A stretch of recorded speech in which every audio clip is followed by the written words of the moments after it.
day than 47 North Koreans do in a month. Then you dare to distract from my promises of utter destruction for your hemisphere with NFL kneeling controversy and tax cuts? Everyone already kneels in my presence, making me the tallest North Korean ever by far.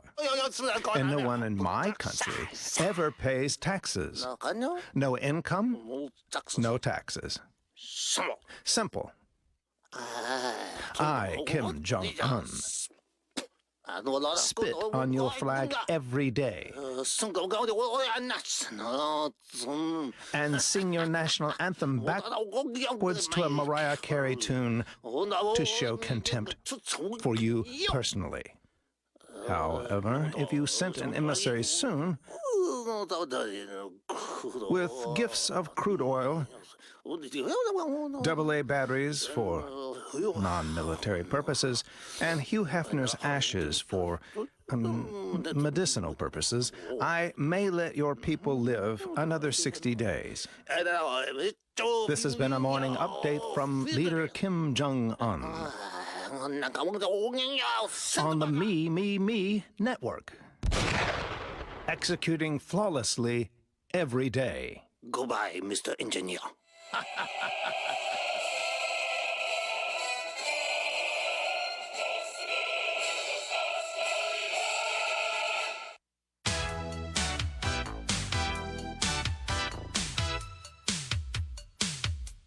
It's poetry and fiction, so you would give control to me.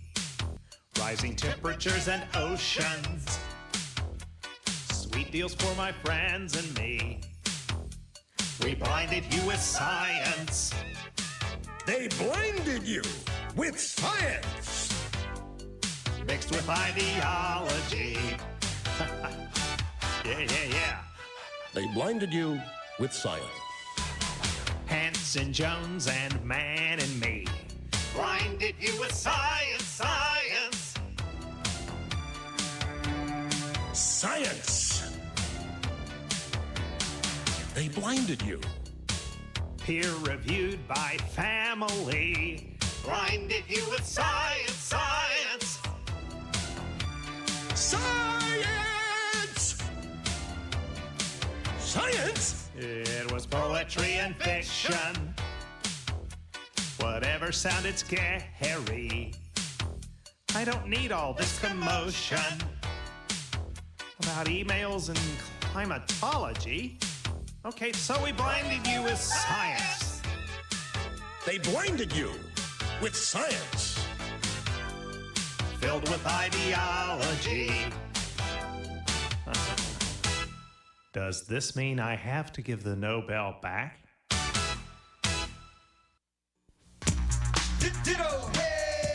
Are you ready? You might soon be missing some of the benefits that healthcare now provides. Hey, now let's begin. New healthcare plan with a liberal spin. Say hail to the chief and Mrs. Chiefette. Partners in crime on the national debt. The raw deal's cooking. It's out of control. Put your hand out now. Clinton's on a roll. These 4 words mean you're taken care of. Womb to the tomb. Hit me. Womb to the tomb. Free healthcare. Womb to the tomb. Oh, Hillary. Womb to the tomb. We're saved. Womb to the tomb. Buy cigarettes. Womb to the tomb. Womb to the tomb. No payment. Womb to the tomb. Oh, Hillary. To the tomb. Crisis, Bill, stop it quick. Healthcare reform, gonna heal the sick. Don't pay for them pills, Uncle Sam's gonna get it. Hillary Rodham, yo baby, you did it. Surgery, medicine, anytime you need them. Healthcare security, better than freedom. Welfare clinic, see the doc, call the nurse. Not a penny, not a dime comes out of your purse. Health credit card.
I don't know. It's just we now can actually, rather than have you rely on my credibility, which is not in question. We've got it in their own words. Mark Zaid has been a never-Trumper, a Trump-hating guy since 2016, the lawyer for the so-called whistleblower. And now imagine, the way to look at this is, imagine if we would have known this at the beginning. If at the very beginning of this, we would have known what Mark Zaid said about this being a coup, that he was starting it, that it was going to involve CNN. He has described exactly what is happening and what has happened in the House of Representatives. Imagine if this had leaked and we had become aware of it 2 years ago. Where would we be today? We certainly wouldn't be where we are. And the fact that it has come out, like I'm looking at a headline here on Drudge, Bolton to defy White House testify. Why? None of this is real. You know, I was talking in the past couple of days to somebody saying that and I don't know who it is, it doesn't matter, the president needs to have a substantive response to the charge. There is no substantive charge. That's the whole point. There is no substantive charge. I had another friend of mine, when Zaid's tweets were revealed last night, the whistleblower's attorney, Mark Zaid, Z-A-I-D, when his tweets were revealed, a friend of mine sent me a note. You know, Rush, when I write about this stuff, I do everything I can to stay behind the evidence. I try not to get ahead of the evidence. And these guys continue to fool me. What he meant was he knows what's going on, but until he sees evidence of it, he's not going to write about it. I wrote back, I said, what do you mean you don't have the evidence? Radical liberalism is the evidence. How do you think I know this stuff before it happens? He said, well, yes, but radical liberalism would not be allowed to be used as evidence in a court. We're not in a court. We're in a kangaroo court. We're in a so-called House of Representatives grand jury, for crying out. And why do they call it grand jury? So Trump didn't get to have his lawyers in there. To me, liberalism, radical liberalism, what we're dealing with is the evidence. But here's Bolton to defy White House testimony. So what? About what? We know that this is all a manufactured scam. Do you know what we've also, where do we go through the actual transcripts of Bill Taylor? Mr. Unassailable. He's right up there with Robert J. Mueller the 19th. We can't criticize. We can't question Mr. Integrity, Mr. Honorable. Do you know this guy admitted in his testimony that the only way he knew something was that he read it in the New York Times? He read it in the New York Times, just like the FBI submitted stories from the New York Times to the FISA judges and said, look, Judge, this is further evidence of what we found. Well, the problem was the only reason the New York Times had anything was the FBI gave it to them.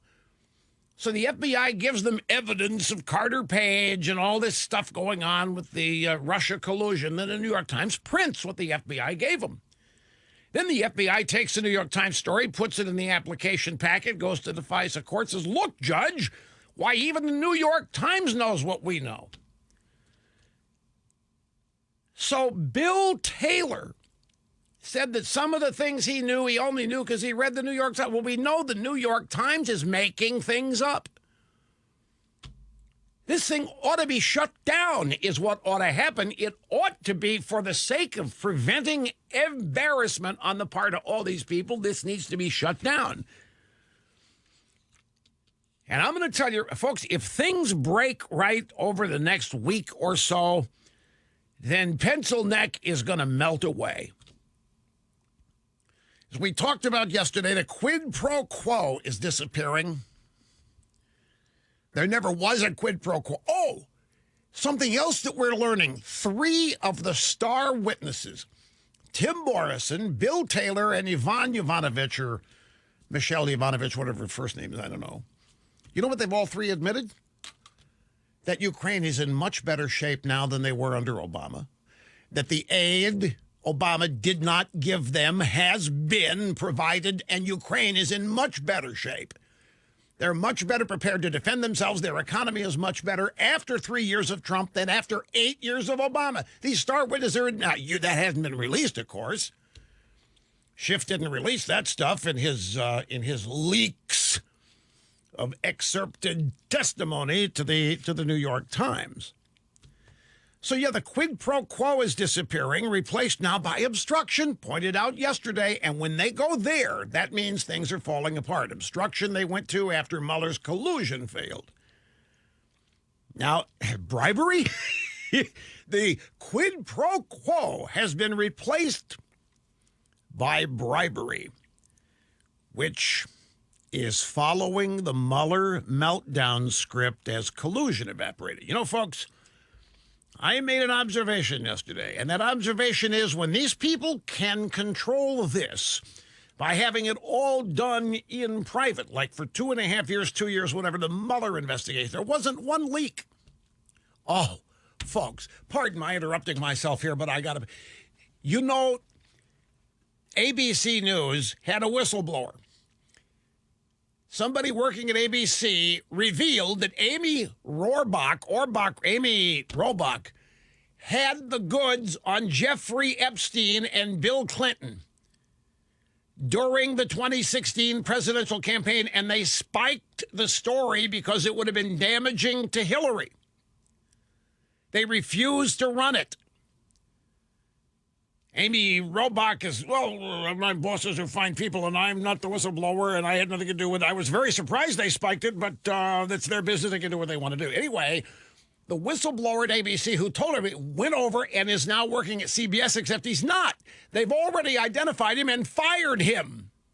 CBS has fired the ABC whistleblower, while at the same time they're defending this pajama boy clown, so-called whistleblower trying to nail Trump.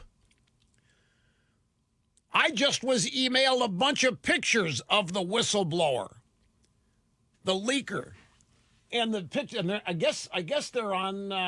Let's see. I just hit Twitter. Here's the guy with Elizabeth Warren. Here he is with Pelosi. Here he is with Chuck U. Schumer. There he is with Hillary. The guy is the pajama boy. Looks just like it. I don't have time to copy, paste, and send you these pictures right now, Brian, but I will as the program unfolds because there's nobody else that can do it because I'm the tech wizard here.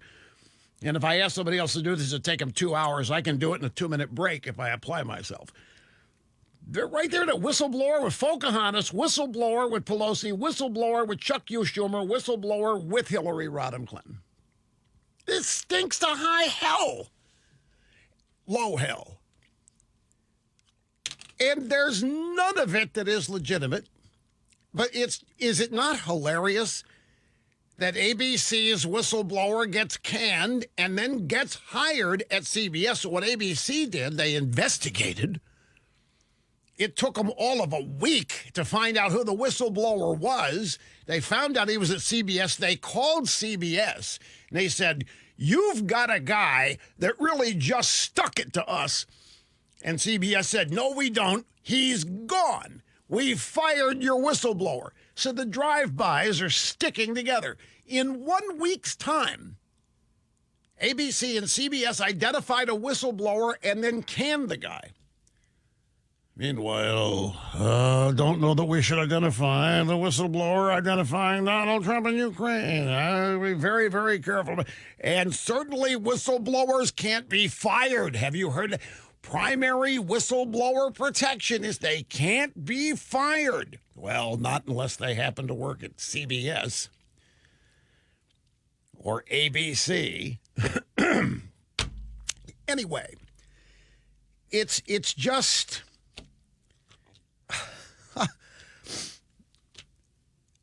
I marvel at the people still taking this seriously as though it is a legitimate political or legal or what have you inquiry when it isn't. It's nothing more than a stunt. It's nothing more than Oppo research. And I'm going to tell you this. If our guys in the media and in the Senate had been more united and tougher, this thing would have imploded much sooner than it's going to. But these tweets from Mark Zaid, they're smoking guns. The lawyer lays it all out, what we've been saying for 3 years. This means that the whistleblower, his name is Shiramella, and Lieutenant Colonel Vindman, no longer useful. They went from bombshells to now they are embarrassments, and they will not testify. They have been dropped. I doubt we will ever see or hear about them again, except from hopeful media people. Now what we have State Department functionaries. We got mid-level, upper-tier, career State Department diplomats playing their careerist angles to try to save themselves with the establishment, to establish their own reputations within the establishment. They're all adjusting their stories. Another friend of mine thinks that we're going to see this blow up even before Barr and Durham issue whatever they're going to issue, their report or what have you. Now, Mark Zaid has issued a statement. Maybe you may not have heard his tweets. I've made an assumption that everybody knows what I'm talking about here, and maybe I should inform you. This is Mark Zaid, the attorney for the whistleblower, the leaker. He stated just days after Trump was inaugurated in January 2017 that the coup had started and impeachment will follow. Here are the tweets from the whistleblower's lawyer. Coup has started. First of many steps. Rebellion. Impeachment will follow immediately. In another tweet, Zaid responded to Trump's government account after Trump announced he was appointing Dana Boente as acting attorney general. Zaid wrote, coup has started. As one falls, two more will take their place. Rebellion, impeachment hashtags. In a statement provided to Fox News, Trump campaign communications director Tim Murtaugh said the whistleblower's lawyer's given away the game. It was always a Democrats' plan to stage a coup to impeach President Trump, and all they ever needed was the right scheme. They whiffed on Mueller, so now they've settled on this perfectly fine Ukrainian phone call. This proves this was orchestrated from the beginning. Yeah, it does. You have known it was orchestrated from the beginning. You've known it from the beginning. Now, Mark Zaid, in the midst of all this, has issued a statement. And here's what his statement says. Those tweets where I suggested a coup is underway and impeachment will follow and that we're going to get rid of Trump. Those tweets were reflective, and they repeated the sentiments of millions of people. I was referring to a completely lawful process of what President Trump would likely face as a result of stepping over the line, and that particularly whatever would happen would come about as a result of lawyers. The coup comment referred to those working inside the administration who were already, just a week into office, standing up to him to enforce recognized rules of law. Wait a minute. You say that this is no big deal. This is just the result of people in the White House 1 week in recognize what an abomination Trump was? Why, Mr. Zaid, Trump had not made the phone call to Ukraine yet. That didn't happen until 2019. Have it 2 years later. 2.5 years later. So these guys... Even in his statement, he's giving up the game. That there were people in the Trump administration 1 week in, Obama holdovers, who were beginning to try to undermine the Trump presidency. And he's writing this as though he deserves credit for it. Why, Trump was overstepping. He'd been in office 1 week. Overstepping what? January 2017, coup has started, impeachment will follow. Now, Donald Trump Jr. is going to be here at the top of the next hour. He's got a new book out. And I've never interviewed Donald Trump Jr. I know him. I've had a couple conversations with him recently. Chatted with him on the golf course, but he's never been on the program before, so he'll be here at the top of the hour. We'll get some of your phone calls in. But man, folks, I mean, really, this has never been about anything. All of it has been made up and contrived. And now there's evidence that the contrivers and the people running this scam have admitted. So if you ask me, everything that happens from today forward is nothing but the continuation of a soap opera script. It's a play. It's a Washington, D.C. production. You know that Monmouth poll that we had yesterday?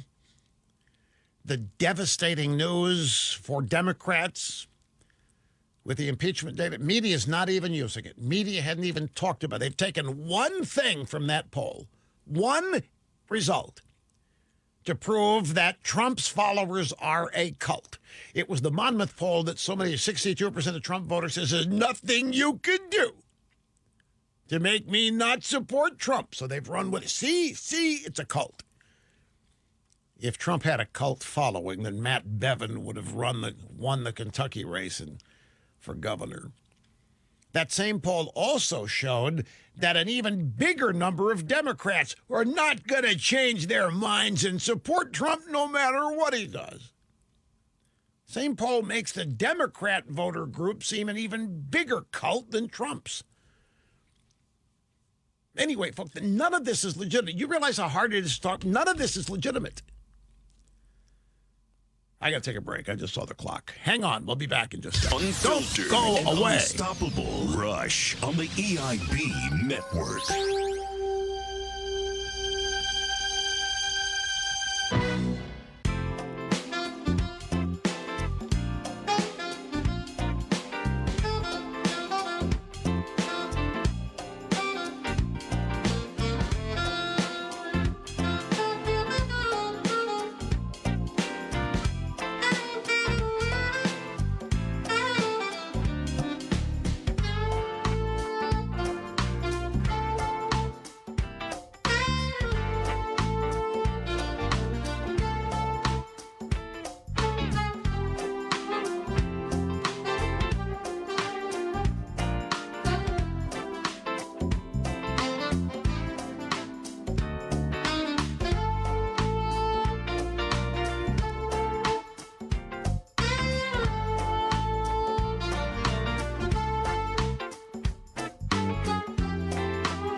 Okay, grab soundbite number 24. Now, the Drudge headline says Bolton to defy White House testify. I don't know how long that's been up. CNN just did some breaking news. The Democrats have decided against a subpoena for Bolton, and here is the report. John King is talking to their correspondent, Manu Raju. House investigators, we're told, have decided against hitting Bolt with a subpoena.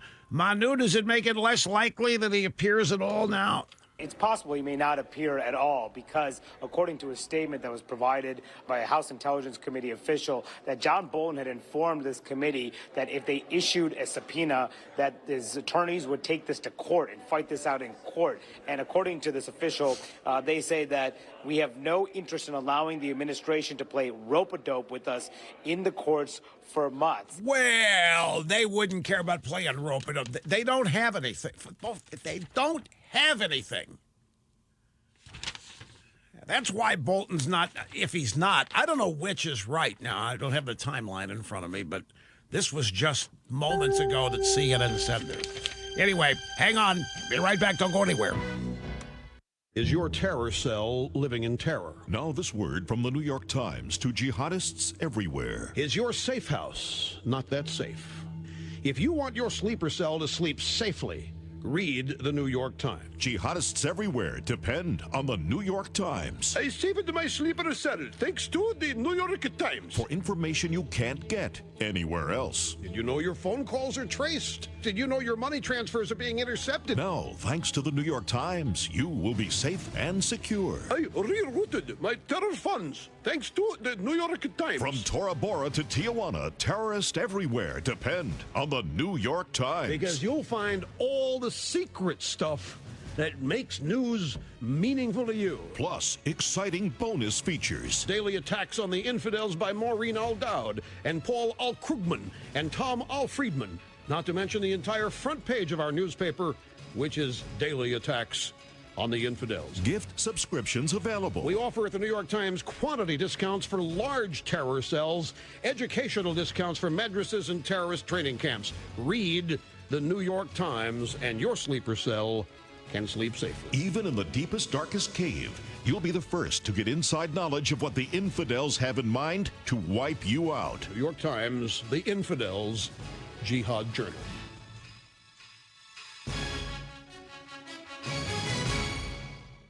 You might be seeing a new label about food safety on packages of meat. You're probably asking, why another label? Why? Because we said so, just like your mama. Remember how your mother said, always chew your food thoroughly? Well, she was right, and so are we at the USDA. Recent studies have shown that eating too much well-done charbroiled meat may cause certain types of cancer. So we've come up with a real gourmet solution. Boil, not broil, your steak for 3 hours at 212 degrees in a large pot of water. You'll kill every parasite known to exist, you'll avoid that potentially dangerous char-grilled flavor, and you're sure to eat a lot less red meat. So make your mama proud and keep your elbows off the table. This has been a message from the U.S. Department of Agriculture, and like your mama, we know what's best. Now, Albert Gore Jr. with one more way you can save the planet. Instead of driving, try riding your bicycle to work and simplify your life. If only 1 in 5 Americans did this, we would save 196 billion barrels of oil every day. Instead of air, try filling your tires with CO2 by blowing them up with your lips, like a balloon, trapping this dangerous greenhouse gas. Don't forget to reduce your use of harmful plastics by going seatless. You'll be surprised at the results of taking plastic out of your carbon footprint. Be sure and wear proper earth-friendly attire. Create your own hand-knitted shorts from discarded dryer lint, gathered from the dumpster behind your local washateria. Create nifty sandals from newspaper and rubber bands and twist ties and pieces of string that you find along. You're over time. We need to cut. We can't cut it anymore. I won't have time to tell them how to simplify their life.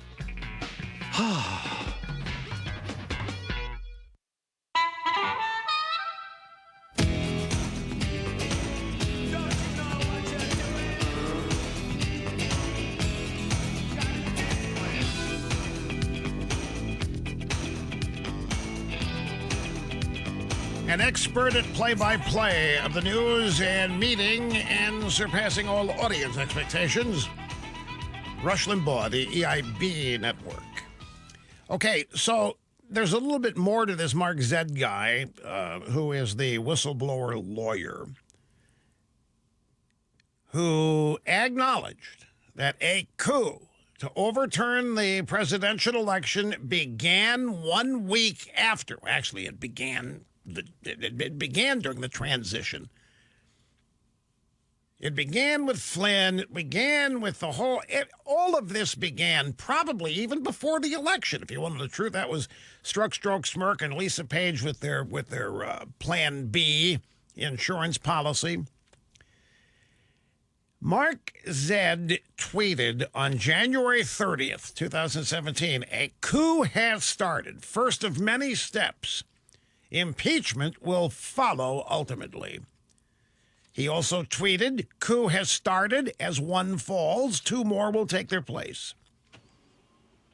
As one falls, two more will take their place. What was he talking about there? I'll tell you what he was talking about. Mark Zed was responding to the news that Trump had just fired Sally Yates.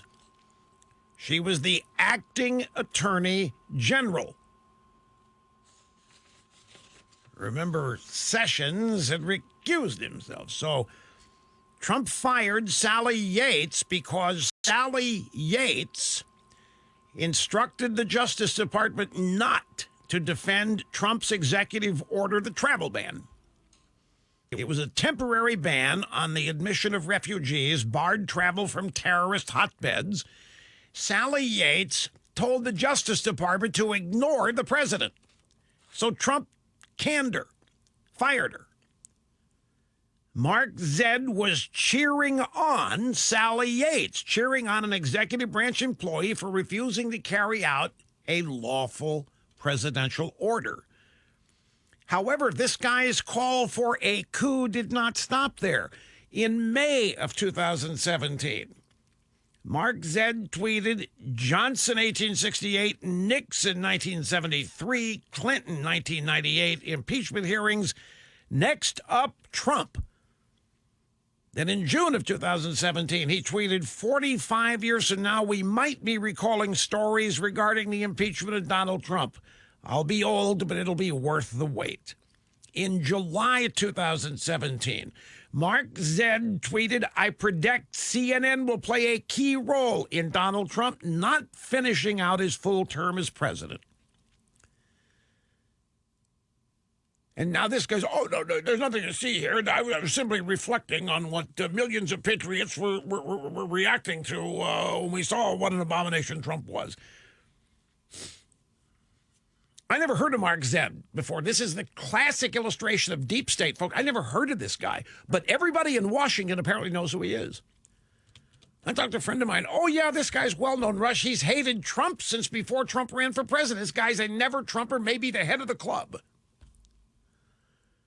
And he magically ends up as the lawyer for the so-called whistleblower.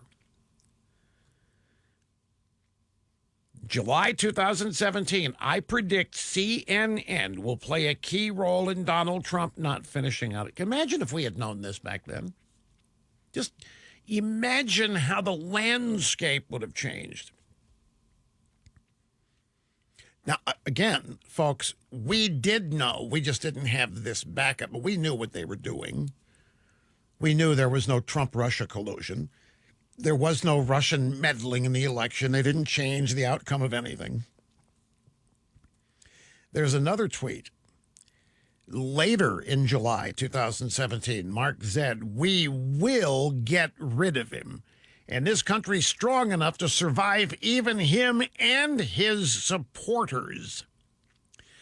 Note that in this tweet, Mark Z included you in his hatred. He hates Trump and he hates you, us. And this is exactly the point that we have been pounding here. That we actually may be the real targets of the hatred, because if it weren't for us, Trump would not have been elected. And make no mistake, they hate us. These radical leftist, deep state, Washington establishment types literally hate us. The evidence of it is all over every mainstream media outlet. New York Times, Washington Post, CNN, ABC, CBS. Zed tweeted that the coup would occur in many steps, and it wasn't just Mark Zed. Another one of the whistleblower's lawyers, Andrew Bakey, tweeted in August of 2017 that Trump ought to be removed under the 25th Amendment.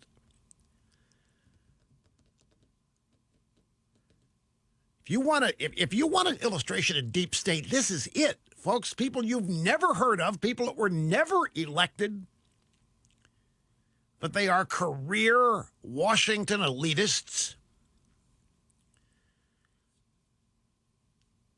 Amazing, isn't it, how the whistleblower just happened to find this guy as the lawyer? How do you think that happened? And to repeat, Tim Murtaugh, the Trump campaign communications director. The whistleblower's lawyer gave away the game. It was always the Democrats' plan to stage a coup and to impeach President Trump, and all they ever needed was the right scheme. They whiffed on Mueller, so now they've settled on a phone call. This proves this was orchestrated from the beginning. It certainly does.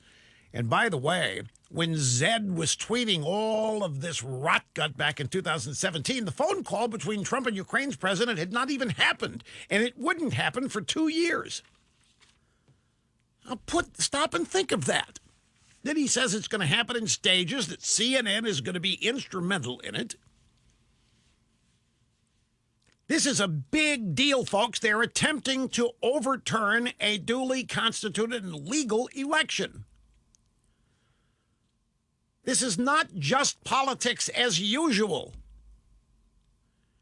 This is a direct assault on the Constitution. It's a direct assault on the American voter by a bunch of people who don't want to have to put up with what voters do or think.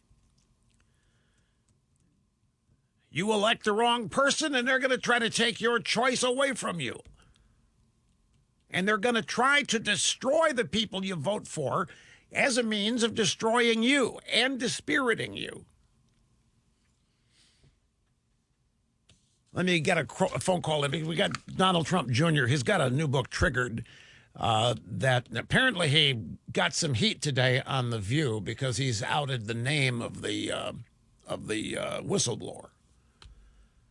And he can take it, don't misunderstand, but they're all upset. Abby Huntsman's frankly crying, "Oh my God, I love diplomacy. I think it's so bad, it's so bad." What about the whistleblower at ABC, CBS?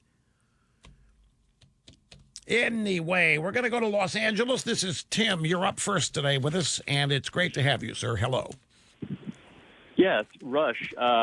Schiff accidentally outed Caramella as the whistleblower yesterday.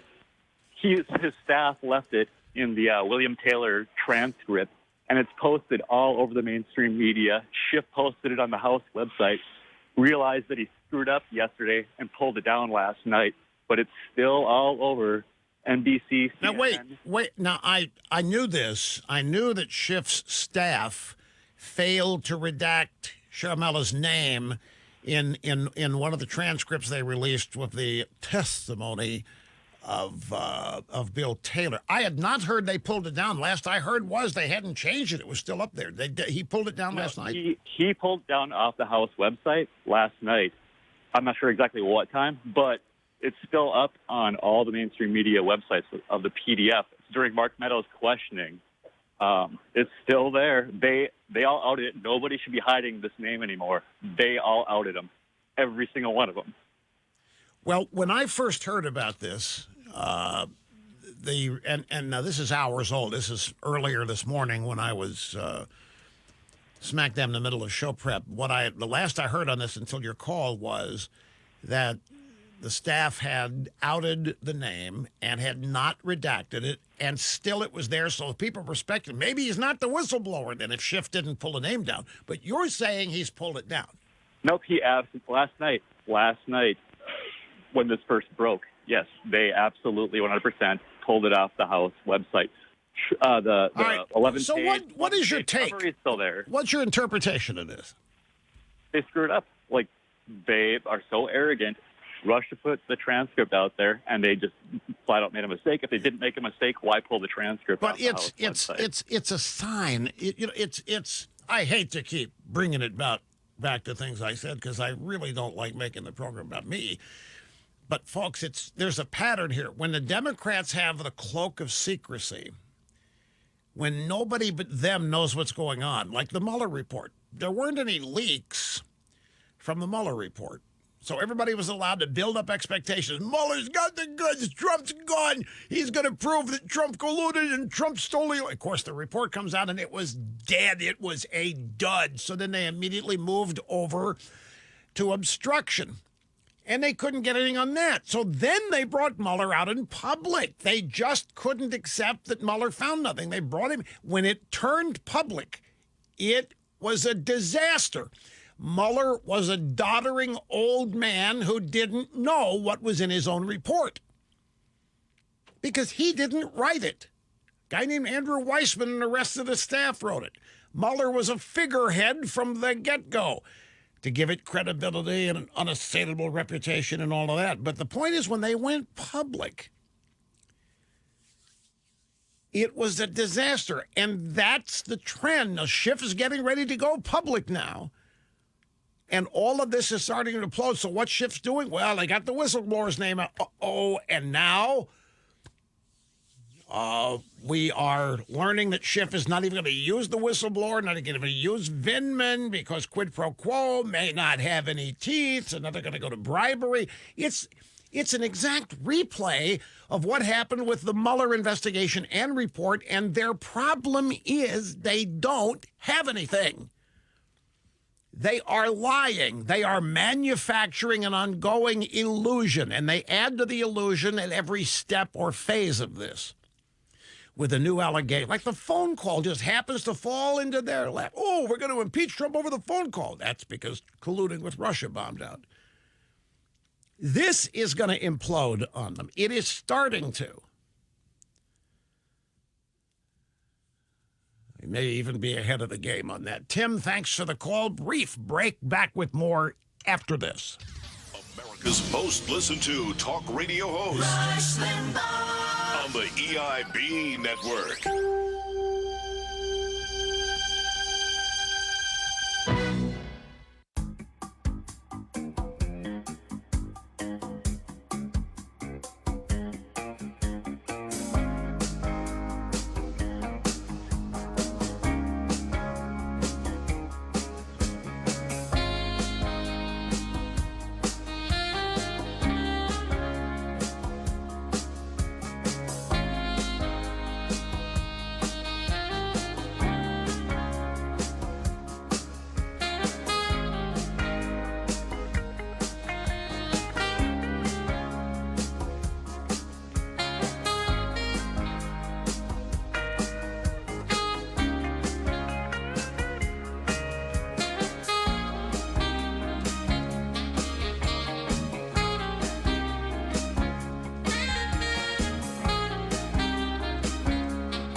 welcome back. It's great to have you with us, my friends. Off and running we are on the EIB network.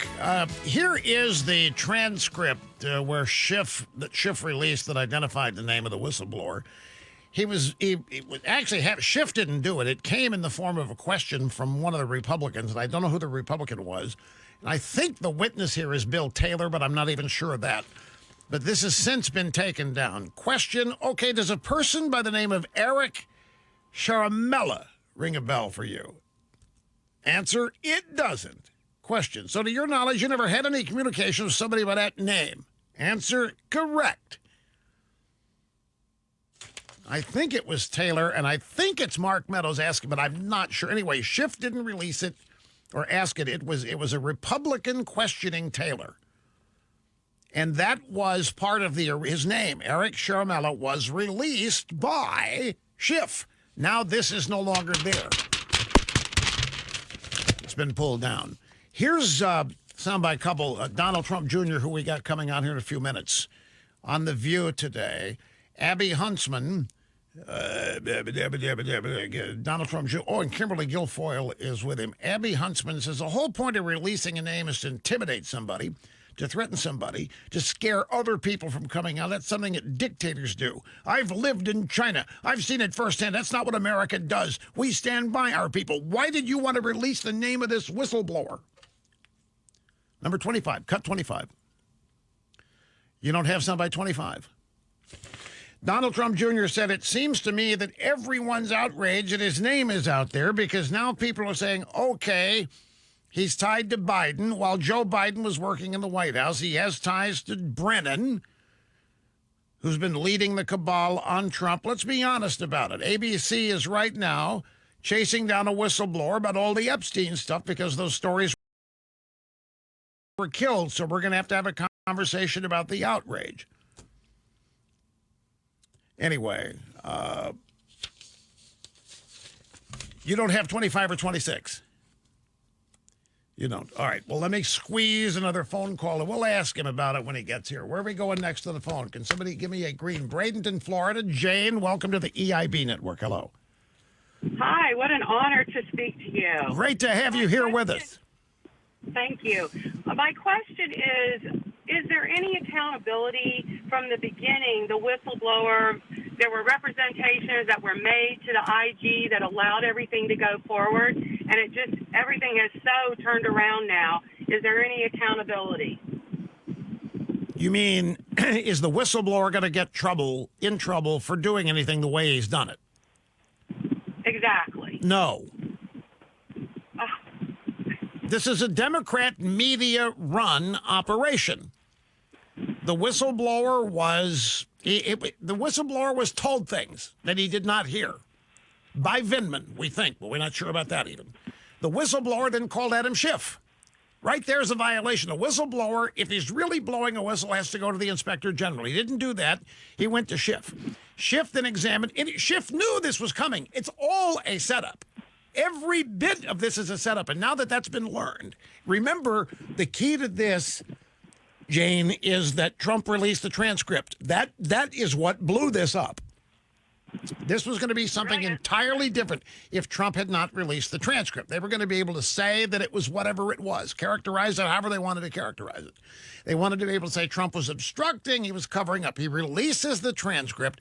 That made the whistleblower irrelevant because the whistleblower never heard the call. All he had was secondhand knowledge. The transcript of the phone call is the transcript of the phone call. It's everything in it. It doesn't matter what anybody says about it, and all anybody was saying about it was their opinion. So now it's gone. So your question is, will the whistleblower ever be held accountable for participating in an obvious political scam? I don't know. But all I can tell you, how many Democrats get in trouble for doing stuff like this? Nobody's gotten in trouble yet for the entire Russian collusion hoax, and we hope that happens at some point down the line. Rush Limbaugh, simply brilliant, on the EIB network.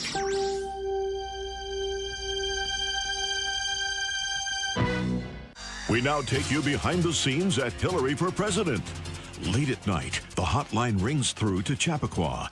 Let's listen in. Hillary for president.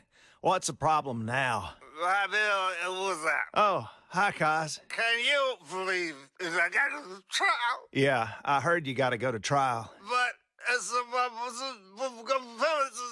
consensual. Oh, it was consensual. Well, I like your approach, but you need to use something stronger to make it more consensual. Me, I'm a lip biter myself. Harder for them to tell on you afterwards. Well, they gotta pay the lawyer. Yeah, trials are expensive. Because you get the gig. Sure, I can get you a speaking gig if you don't mind performing for a Chinese businessman who speaks no English. But understand me.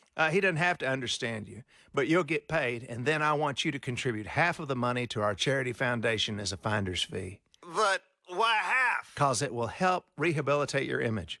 And after they started sniffing around Terry McAuliffe, we can't take any chances. But half? Yeah, you're right. Make it 90%. You need a lot of help with your image. Join us next time our microphones take you behind the scenes at Hillary for President. Can a renegade sailor who's fed up with the way things are and a captain who's lost touch with reality both be the same man? Find out in the McCain Mutiny. I'm not paranoid, but everybody thinks I am. Aha. What are you men whispering about? It's my legendary temper, isn't it? Isn't it? No, sir. We're just wondering where we're going. We're going to change the status quo. Meaningful campaign Aye, sir. But banning soft money is unconstitutional. And that's why I'm taking it all the way to the Supreme Court. But you'll lose. You're catching on, kid. Hold your course. Left, 360. And best of all, the media will make me a hero. Again. Damn the Republicans. Full speed ahead.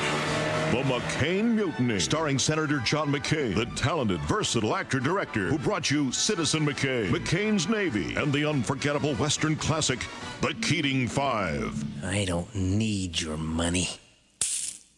Gee, thanks anyhow. The McCain Mutiny, coming soon to a primary near you.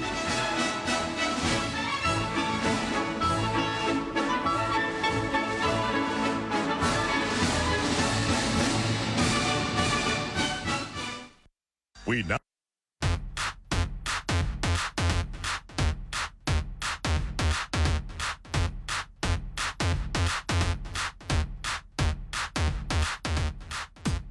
No, I haven't had time to get the pictures up yet of the pajama boy whistleblower with all those Democrats.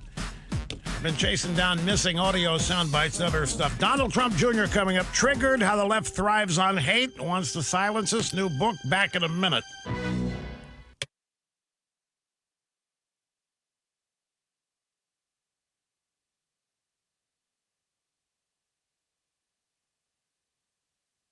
The future Limbaugh wing of the Museum of Broadcasting. We're looking forward to putting it all together, and we hope to be able to do this, folks, without one dime of fundraising. The Limbaugh wing of the Museum of Broadcasting will be a delight for all your senses. There will be film strips, there will be theaters, there will be opportunities for people to gaze their eyes on the meaning of this program, not just use their ears. Get to know some of the little people behind the scenes. Pictures of the staff who contributed in the small way they did to the success of the program. Special presentations for industry insiders. We're going to tell the business secrets of this program and how it revolutionized radio in a business sense. The future Limbaugh wing of the Museum of Broadcasting. Educational. It will be a compilation of all the great knowledge that has been disseminated by this program to a starved mass, which has been previously deprived of this great information by virtue of the direction that the public education system has taken. Don't forget to visit the Rogues Gallery. By the time we open the museum, we'll have a picture of the remaining liberals on college campuses. There'll be a list of Democrat politicians whose careers ended during the course of this program. In this mecca for future historians and broadcasters, you will find everything Limbaugh. But we will have tapes of programs. We will have highlights and examples of why this program is so successful. My plaque is an honorary member of the freshman class, U.S. House of Representatives 1994. The golden EIB microphones will be there. Models of EIB 1. Virtually anything and everything, and the public will be clamoring to see all of these things. Old and young will be awed by the Limbaugh legacy. Well, it'll be a very learning experience, especially for America's children. The Limbaugh wing of the Museum of Broadcasting. Today, it's a dream, but when his work is done, it will become a reality. In a sea of misdirected candidates trying to unseat Donald Trump, only one has proven she can win: Hillary. Only Hillary can win over moderate liberals, progressives, and socialists by reaching out and pretending to be whatever you want her to be.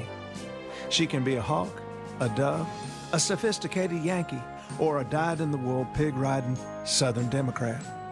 And since 2016, she has proven she can endure the physical rigors of the campaign with some assistance and ADA-compliant ramps and elevators.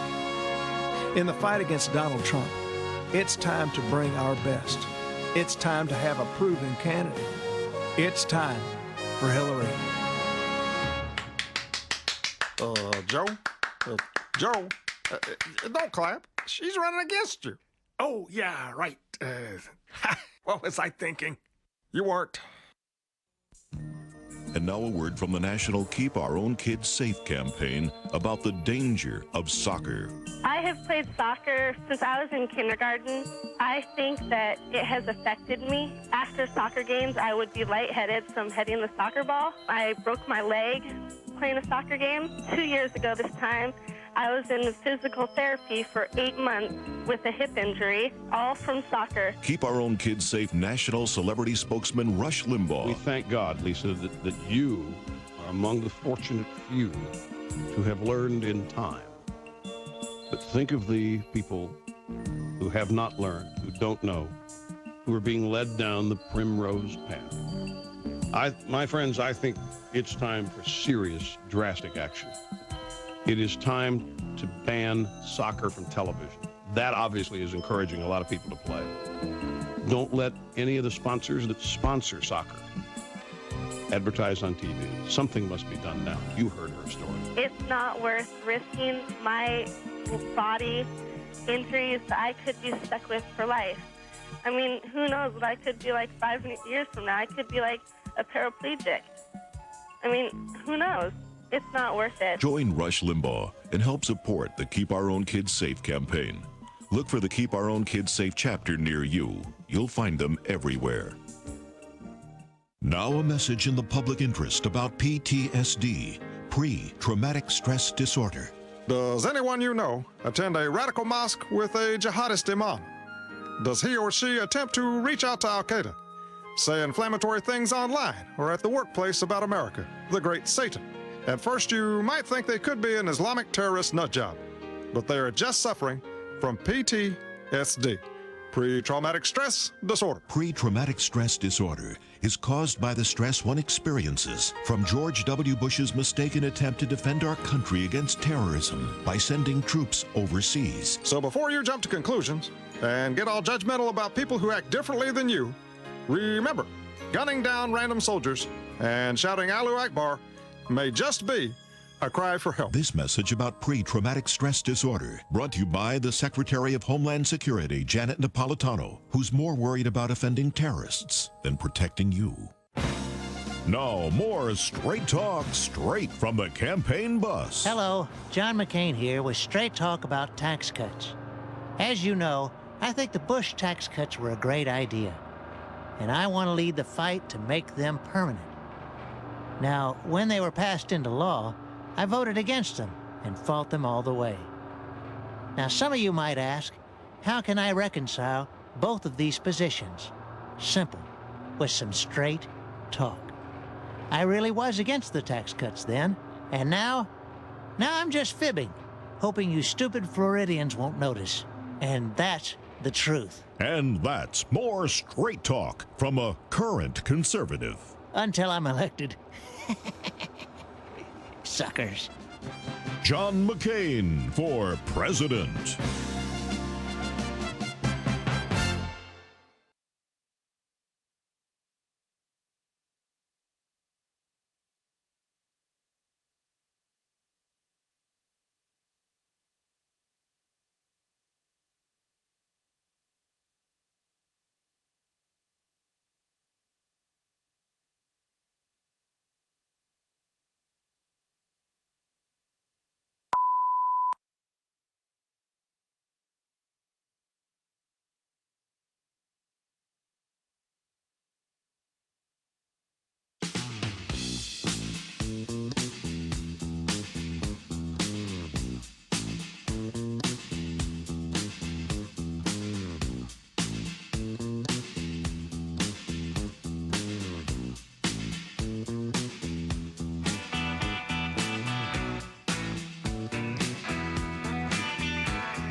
Welcome back, folks. Greetings to you, music lovers, thrill seekers, conversationalists all across the fruited plain. This the award-winning, thrill-packed, ever-exciting, increasingly popular, we're growing by leaps and bounds here, Rush Limbaugh program, the EIB network.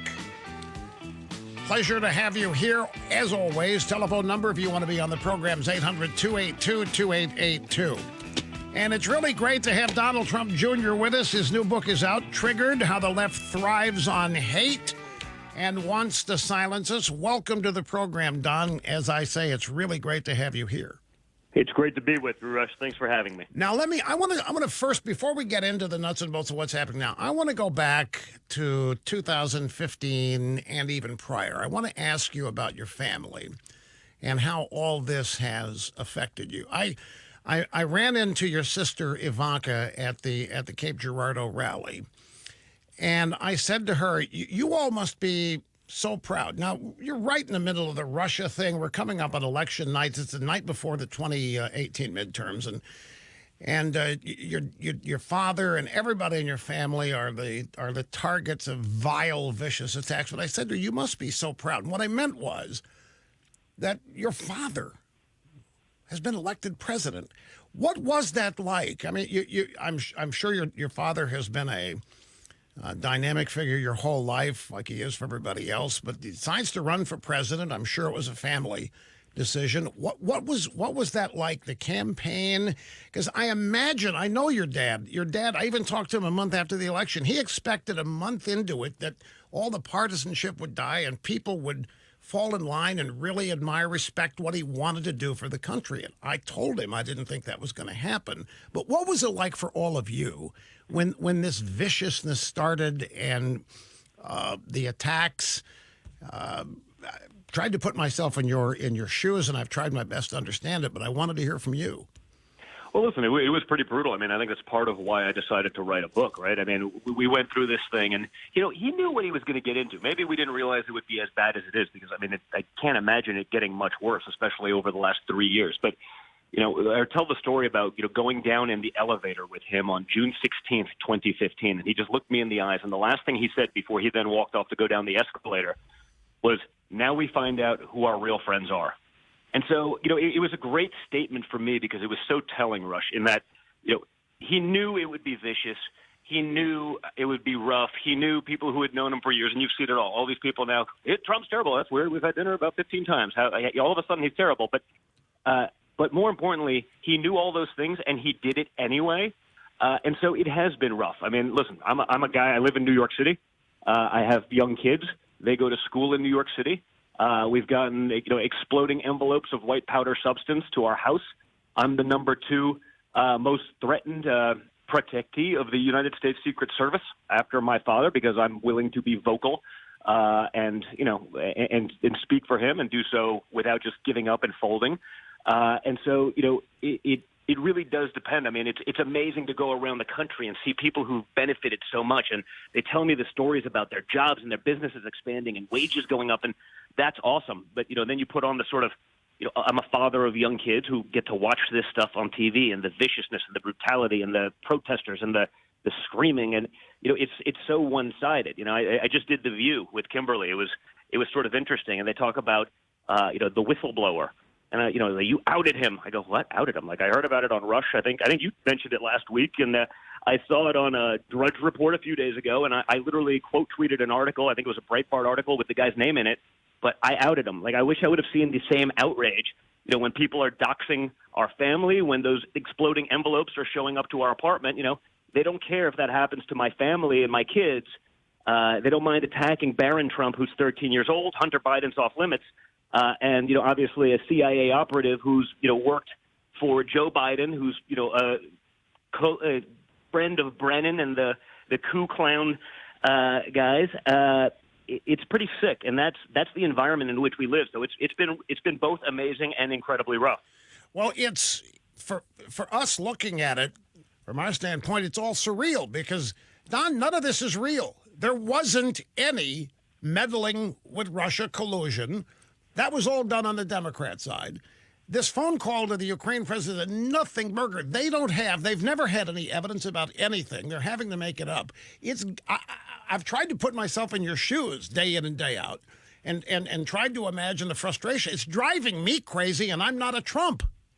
Yeah, well, it's pretty bad, and it took me 41 years to realize it, but I'm probably a lot more like my father than I would have otherwise thought. I'm pretty vocal, I get pretty aggressive, and unlike so many conservatives, if I get called out, I'm gonna push back. I'm gonna fight. And so when backed in the corner like we have been, don't forget. I mean, a big part of the story of the book is, hey, I was the number 2 target of the Mueller hoax.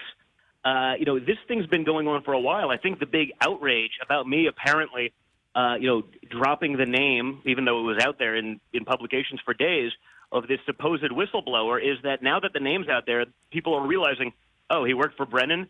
They had no problem with Brennan lying to Congress. They had no problem with any of this, but it was so convenient. Oh, he's a great public servant. Obviously, there's no bias here. This is all about his disgust for what's going on. Oh, wait. So this whole thing's a setup. The guy's the pajama boy. The guy he could be the model for Obama's pajama boy healthcare commercials. We know the guy's tied to Biden. We know that he's tied to Brennan. But I want to go back to something you just said. You said you were the number 2 target of the Russia hoax thing. That honeypot, that lawyer Velisnetskaya that they tried to arrange, that was Fusion GPS. They set you up in that Trump Tower meeting, and they were trying to arrange for you to say or do something that they could then point to. They were trying to create the crime. They were spying on your campaign. When did you first get a whiff that something about that wasn't right? Well, basically through the media, because, this was, again, what people like to neglect, and it's always interesting. Don't forget, I did 30 hours of testimony in front of the House and the Senate, in front of all of these committees, about an unsolicited 20-minute meeting. But there's been nothing about, 33,000 emails deleted under subpoena, Rush. What do you think would happen if a Trump did that? How about if a Trump paid foreign operatives to go into the Ukraine, to go into Russia, to collect the dossier dirt, to leak it to the FBI, who then leaks it to the press. The press writes a story. The same FBI that leaked the story to the press utilizes that story as a justification for the FISA warrants to start the greatest coup and the greatest farce in the history of the Republic. I've got a better one than that. If I did that, it would be over. What if your dad had set you up with both the Chinese and the Ukrainians to earn $2 billion a year, and you didn't know diddly squat about what you were doing, and the press found out about it? Oh, well, this is the one I laugh about. I say, they go, well, Donald Trump Jr., he's also the son of a guy with a famous last name, and he's capitalized on it. I go, yeah, I know, 100%. I don't even hide from that. But we did it as private citizens, as capitalists. We didn't utilize – we were international business people, Rush, for 2 decades. This is what I did. When my father won, he said, we will not do any new international deals going forward. Hunter Biden, who'd never done any deals in his life, magically becomes this international businessman, Burisma. He knows nothing about oil and gas. He doesn't speak Ukrainian, minor details, but he's willing to take $83,000 a month. He had 6 weeks to prep for that ABC interview, and he still didn't know why the heck he got the job. You know, I say, what if Donald Trump Jr. did that? Would you guys have the same children are off limits? You know, if I went to China on Air Force One with my father and came back with $1.5 billion from the Chinese government to invest in my fund, they would lose. We'd actually solve the fake news media problem, Rush, because their heads would explode and there would be none of them left. Okay, but now this is a reality, nevertheless, that you have to deal with. You know the game is rigged, and you know that the opposition is making it up as they go. They know, you know that they're trying to ruin you and your father and your whole family, and you also know that they're not going to stop. They're not going to stop even after you win re-election. They're going to keep coming after you because they can't allow outsiders like you to come in and gain control of the levers of power in government. So I know you can't give away specifics. How often do you meet to strategize how to deal with this? Because you know every day if they've got something new to make up or drop, they're going to do it. I imagine you'd love a day or two apiece, but you know you're not going to get it. So how do you deal with this? We're at war, and we're at war for our freedoms. We're at war for our culture. You know, this is the largest divide between the two political parties in the history of the country. You know, I write a lot in the book about socialism and communism because my mother escaped from it. You know, I grew up with grandparents that lived through that stuff. I spent summers in what was then communist Czechoslovakia. I can assure you, Rush, those bread lines that Bernie talks about are not nearly so wonderful. And so, you know, I get it. I try, actually, I don't communicate with them. I do these things on my own, but that was blue check mark Twitter yesterday. Oh, my God, Donald Trump Jr. must have coordinated with the White House. To tweet? Like, apparently they haven't been watching my feed. One of the interesting stories in the book is my father actually calling me, and I get the call from the White House. This is the White House operator. The president would like to speak to you. Hey, Dad, what's going on? Don, you're getting a little aggressive on social media these days. I go, wait a minute, Dad. Like, Dad, I love you. I love you very much. I respect you dearly. I will listen to you on just about anything. This may be the one place where we may see a little bit of the high ground here. So I've had some fun with that. But, yeah, I try not to coordinate with them. But the reality is, yes, we are under the gun. They will continue to do that. We are a threat to the deep state. And, by the way, if you didn't believe in the deep state before 2016, I can actually understand that. If you don't believe in them wholeheartedly now, you're a fool.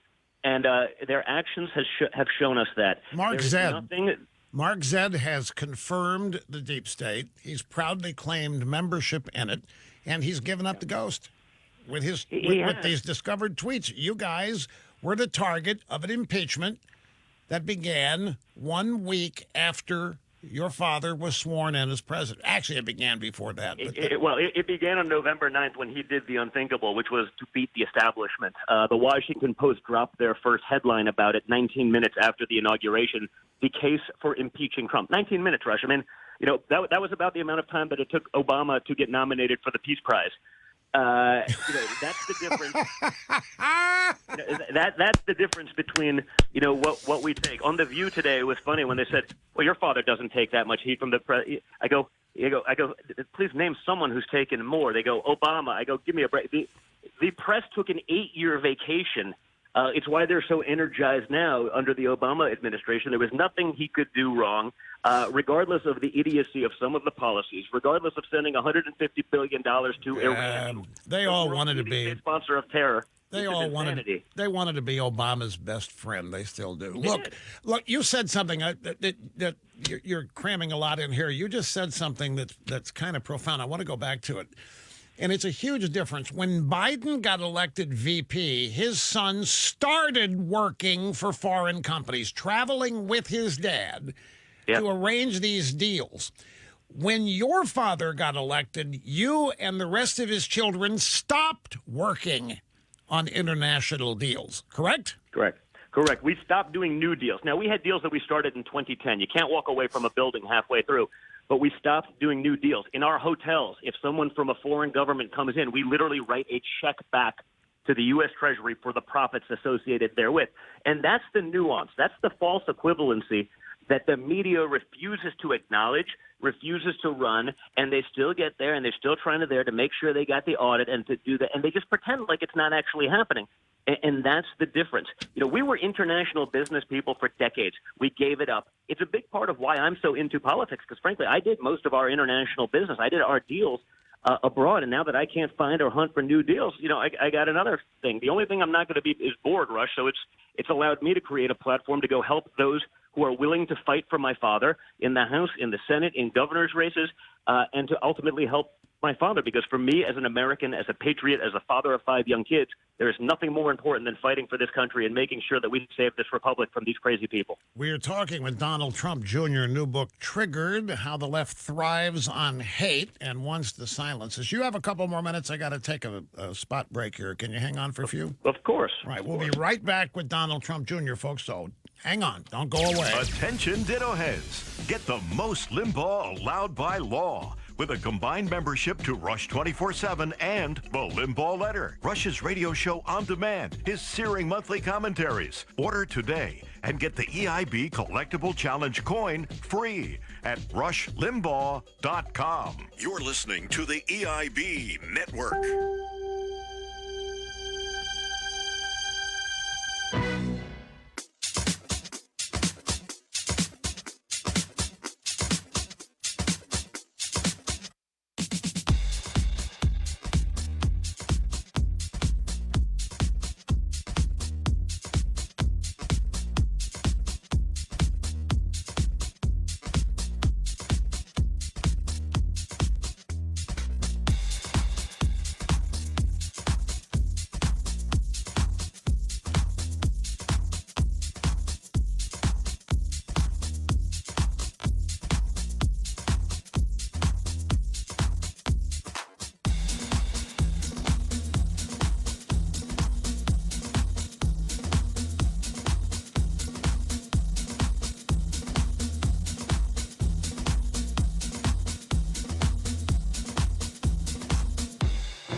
And we're back with Donald Trump Jr., new book, hot off the press, destined for the top of the New York Times bestseller list, which is going to irritate the New York Times. Triggered, How the Left Thrives on Hate and Wants to Silence Us. I'm looking at the blurbs on the back. Ted Cruz says, for far too long, the left hammered away at our values. We did nothing. Donald Trump Jr.'s new book is a roadmap on how we fight back. What are we going to do? You know who your enemies are. It's the American left. They seem to be expanding in certain demographic ways. What is the best way, do you think, to beat these people back?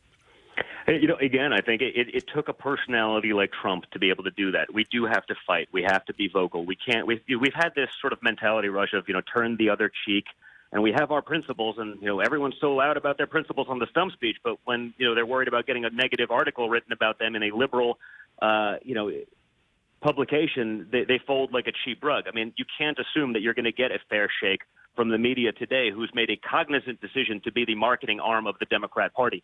And so we have to be vocal. We have to fight. We have to be willing to stand up. And again, I think Trump has shown that to Republicans who wouldn't have done that. I mean, whether it be through the travails that are going on right now and pushing back, or whether it be through things like Kavanaugh. I mean, think of another Republican who, in the same situation as my father was with Kavanaugh when all of the craziness was going on, even though everyone knew it was nonsense, how many would have actually stuck with him through that, who would have taken the heat and said, no, we're not going to let these guys ruin that guy's life. That is an excellent.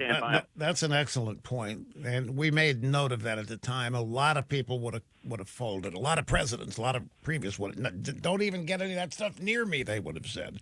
Now, Don, your life before all of this was whatever it was. But your life did not feature the kind of media mockery and hatred and disrespect. I mean, the Trump family, New York, and the Apprentice show, you guys were doing great things. The city loved you. Saved the roller rink. You did a number of great things.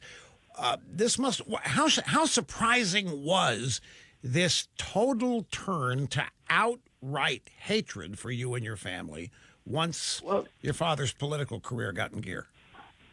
Again, not entirely surprising, but that's sort of the evolution of the Democrat Party, and I say that because again, I'm from New York City. I have plenty of friends that were Democrats, but even they and many of them today have a hard time arguing the Democrat platform, and I think that's a point I try to make throughout the country and in the book, which is today's Democrat Party is not your grandfather's Democrat Party. JFK would be like an alt-right neo-Nazi fascist according to them. Today. And I think there's such a great tradition of, some of these people in working class America, Don, if my grandfather knew I was voting for a Republican, he'd be rolling over in his grave. I go, how many genders would your grandfather think there are?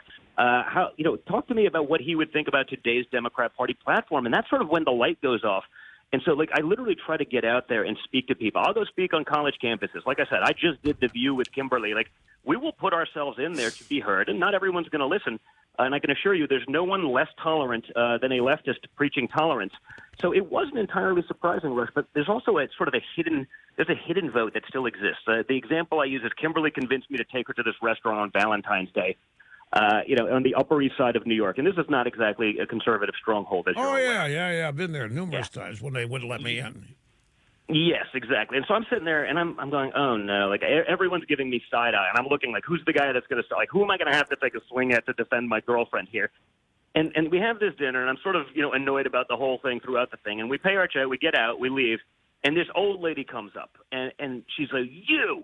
out loud. And I mean, it's a small restaurant, and I'm like, oh boy, here we go, because it's it's a little harder to punch an old lady, right? I'm just kidding, Rush. But I'm saying, oh, no, here we go. This is why I didn't even want to go out. And she just goes, you guys have the biggest, there's a word maybe not for radio, but it starts with a B and ends in an S. And I love it. You guys fight. You don't give in. And she's screaming this at the restaurant. And so everyone all of a sudden is looking. And I thought everyone was giving me side eye. And literally, Rush, everyone stood up and started clapping. They came over and started shaking hands and giving me selfies. So in this bastion of liberalism, this place where, 2% of the people are conservatives, and I thought everyone was hating on me, there was actually a lot of love, but they just didn't know how to react. They were so everybody thought by the media. No, everybody thought they were the only ones in the room that did and didn't want the grief. So once that old lady got the gonads up and went up and do it, that cleared the way for everybody else to tell you how much they love you. Look, I appreciate 100%. your time. I appreciate your time. I wish we had more, but we're down to the end of 30 seconds, and I just didn't want to end this thing rudely. I wanted to wish you the best. Something my wife says to me, she reminds me all the time about your dad and you, is that none of you had to do this. This is nothing. Run for president and deal with all that. You didn't have to do it, and yet you do, and you are, and you're not quitting or giving it up. And she has tremendous appreciation. A lot of people do, and I'm glad that happened to you at La Grenouille. because the more of that can happen, the more it can inspire you. I know you don't need it, but it's great to see it nevertheless. Good luck with the book, and thanks so much for your time here today. Thank you, sir. Donald Trump Jr. and Triggered is the book. We'll be right back, folks. And now, a sad story of hard times from Sharpton and Jackson. The Justice Brothers. Times are hard out there. We know from experience. Recently, my Escalade rental was stripped.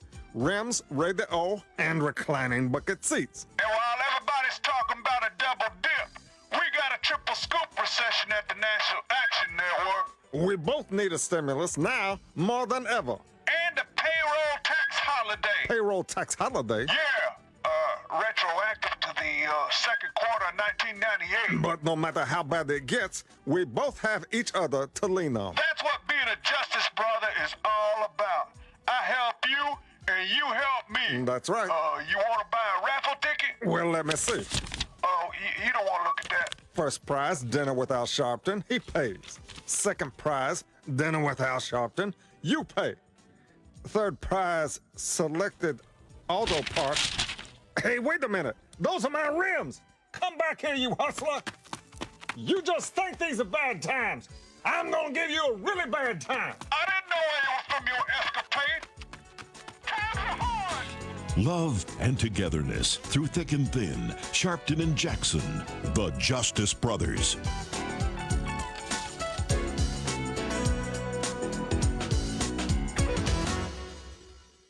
Tired of your job? Want to move to a real career with growth potential? You can start a new exciting career in teleprompters at the District of Columbia School of Teleprompter Training. The new Obama administration has brought a 24-hour need for highly trained professionals in all fields of teleprompter management, like teleprompter prescription. As a prescriber, you'll be responsible for the president's every word and movement.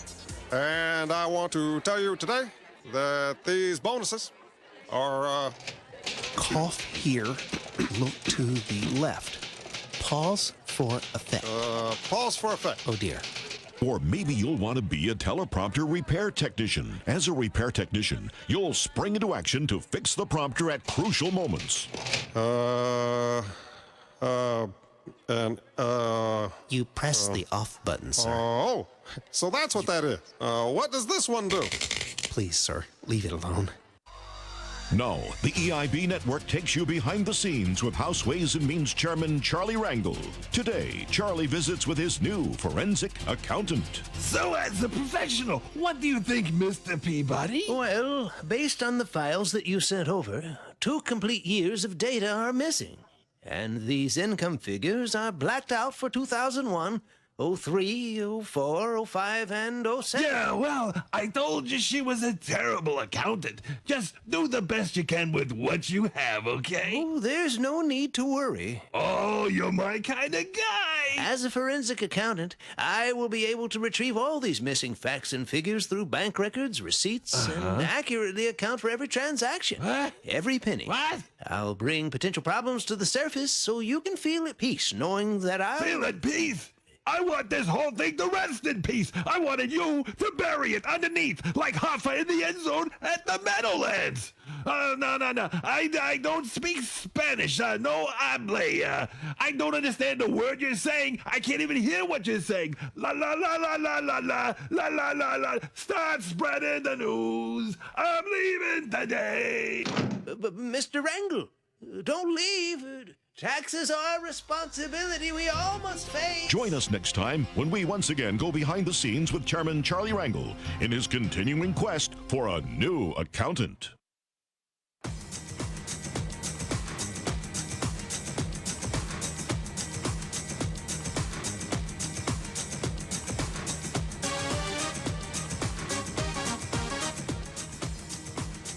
Welcome back, my friends. It is Rush Limbaugh and the EIB network. Half my brain tied behind my back just to make it fair. Now I'm going to get to your calls. Just got to do 2 things. The first thing I want to do, I want to put these photos of the whistleblower up on the Ditto Cam so that you who watch the program on the Ditto Cam can see this guy in his natural element, hanging around with all these Democrats. If you're not watching on the Ditto Cam, fear not. We will have these photos on our website, rushlimbaugh.com, in mere moments. Okay, here's the first one. Slap it over there. On top, this is Eric Sharamella. He is the whistleblower, and there he is with Pocahontas on the top and Nancy Pelosi on the... that doesn't sound right. The top picture is the whistleblower with Pocahontas. They're standing side by side. Nobody's on top of each other. And in that duo, you wouldn't know who would be on top. And then in the bottom picture is Pelosi and the whistleblower. Of course we can't mention his name. Of course we can't go public. We never know who the guy is. He's a government employee. He's very hidden. We don't know who he is. We got to respect the whistleblower. The guy is part of the entire apparatus. This whole thing is orchestrated and planned, and he was probably chosen for the role. And that is the point. I can't guarantee you, but I would not be surprised to learn this guy was chosen for this role. He didn't hear the call. He was secondhand. It was somebody that heard the call who told him about it. We think that is Lieutenant Colonel Vidman, but of course all that's out the window now when Trump released the transcript of the call. Okay, here's the next one. And there is the whistleblower with Chuck U. Schumer. And the top picture, the bottom picture is the whistleblower with Hillary Rodham Clinton. Right, this, what would have never gotten out? Oh, Mr. Snerdley is at, do these people think these pictures would have never surfaced? I guarantee when these photos were taken, and I don't know when that was, but there was no thought this guy was ever going to be a whistleblower. He's a Democrat loyalist. Remember, he works with Biden. He's tied to Biden. And in the Obama White House, when Trump's elected, Brennan finds a way to keep him there. This is the guy that leaked to the New York Times that Vladimir Putin told Trump to fire Comey. Untrue. Putin didn't tell Trump to fire anybody, and it's not why Comey was fired. This guy was kept in the Trump White House after working in the Obama White House with Biden by John Brennan, CIA. When Trump fired him, or when the Trump administration fired him after that false leak, they took him back at the CIA. At some point, this guy has been a Democrat operative. He has been somebody up close and personal.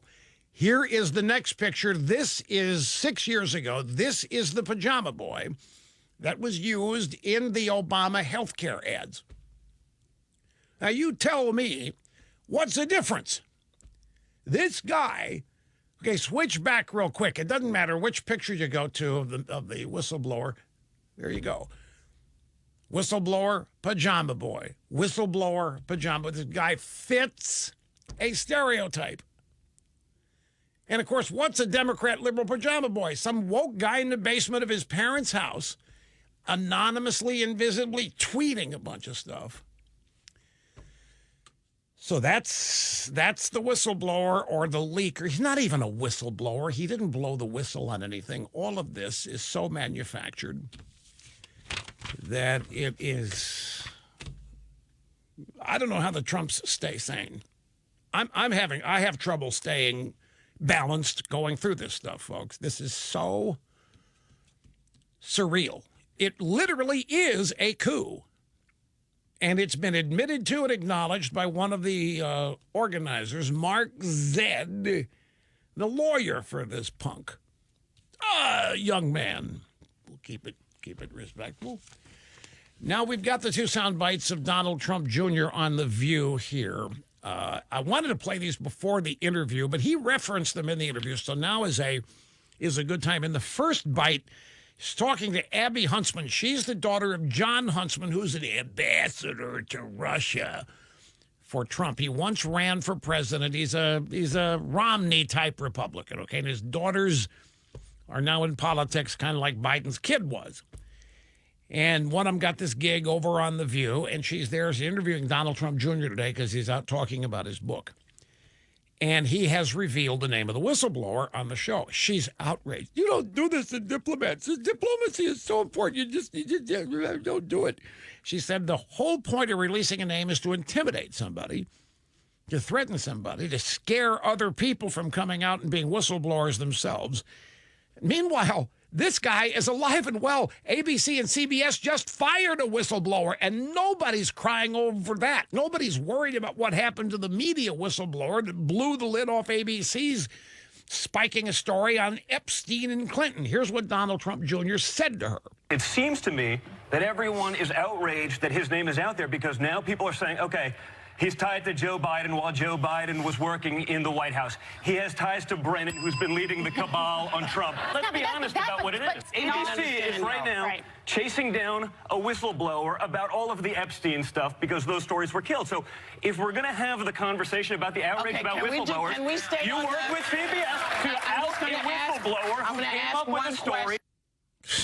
A little crosstalk there, but what it was, Don Jr. engendered some applause. You work with CBS, and you get canned. And Goldberg says, I'm going to ask one question, Don Jr., and she didn't get her question in. The next bite kicks off with Maud Behar leading the way. We heard the Access tape where he bragged about grabbing women by their genitalia.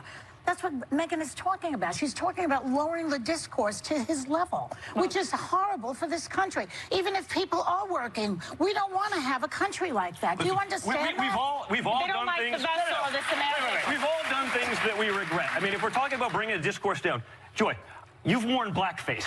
Whoopi, no, you said that Roman Polanski. I'm sorry, and don't. You said that Roman Polanski. It wasn't rape. When he raped a child. So let's talk about let's talk about this. So you want to bring this up? The question came up. I did not go in blackface, please. No, she was not in blackface. Thank you. Sorry. Listen, being black, I recognize blackface. This I can say. Okay? I know it when I see it. Were you able to follow all of that? That was dynamite. I mean, that was awesome. Here she is, Maud Behar. Can you believe Maud Behar, some of the language in her stand-up act? We can't have a guy talking about women's genitalia as discourse in our country. It's horrible. It's horrible. Watch any movie. Watch any late-night comic. If anybody is destroying American culture in the way Maud's concerned about it, it's Maud's crowd doing it. And by the way, the Trump comment, that's a hot mic. It's not part of an interview. He's walking away. He's leaving a trailer with Billy Bush, and they're having guy talk, and the microphone's live. He was not ever intended. He didn't know that was ever going to be broadcast. He doesn't talk that way in public. That is a gotcha October surprise, and it backfired on them. And it was very prescient. Donald Trump Jr. Whoopi, you wore blackface. You said Roman Polanski. That's not real rape, and so forth. He just fired it right back at them, and you heard the cacophony as they all started trying to cover for each other. So that was fact. Okay, Micah in Waukesha, Wisconsin, you're next as we head back to the phones. I'm glad you waited. Hi. Thank you, Rush, and hello. It's sad we have to put up with that kind of stuff in politics nowadays. But my question and also comment was, why are we losing these elections? Like Wisconsin, our great governor, Scott Walker, lost to a bad candidate. And then in Kentucky, that governor lost. And then Virginia, we see both houses now Democratic. And it's just sad to see this happening. But one ray of hope is that in Wisconsin, 5 months after Governor Walker lost, we fought back and we elected a Supreme Court candidate in Wisconsin. And it was a narrow margin, but we fought hard. We put our noses to the grindstone and won. Well, Wisconsin is actually, on balance, a success story. Virginia, you talk about Kentucky was a Republican sweep, Micah. Republicans won by double digits every statewide office except for the governorship. The media is trying to portray Kentucky as Trump's end because the candidate he endorsed for governor lost, but the Republicans swept that state big time. Trump's approval rating in Kentucky, 55%. versus 41% who disapprove. Scott Walker in Wisconsin. Don't forget, Scott Walker won 3 recalls. By the time Scott Walker lost, he'd been in office a long time, but he won repeatedly against some of the greatest odds anybody has ever run against.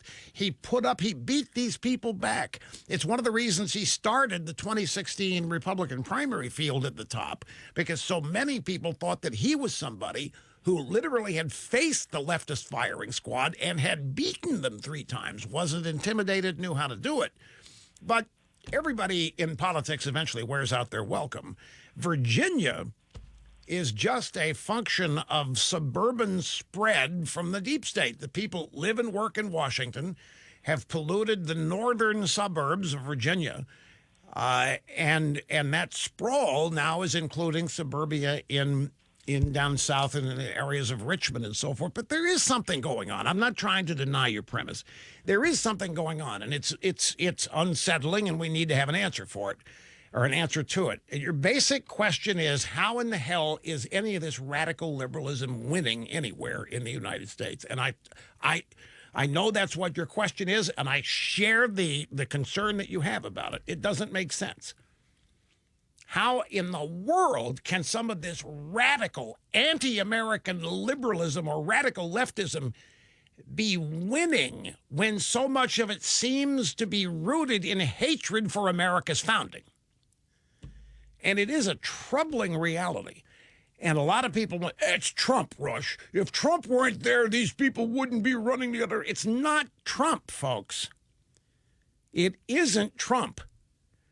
The 2 most influential institutions that shape public opinion are education and the media.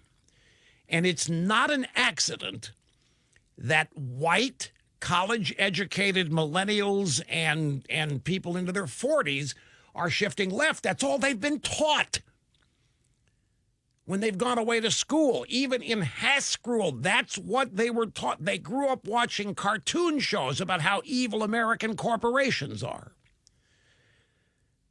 In the educated groupings of this country, in the highly educated group, you can't believe, maybe you know it, the peer pressure is incredible. The desire to be accepted into what they think is the establishment or the elites of their town, their city, the place they work.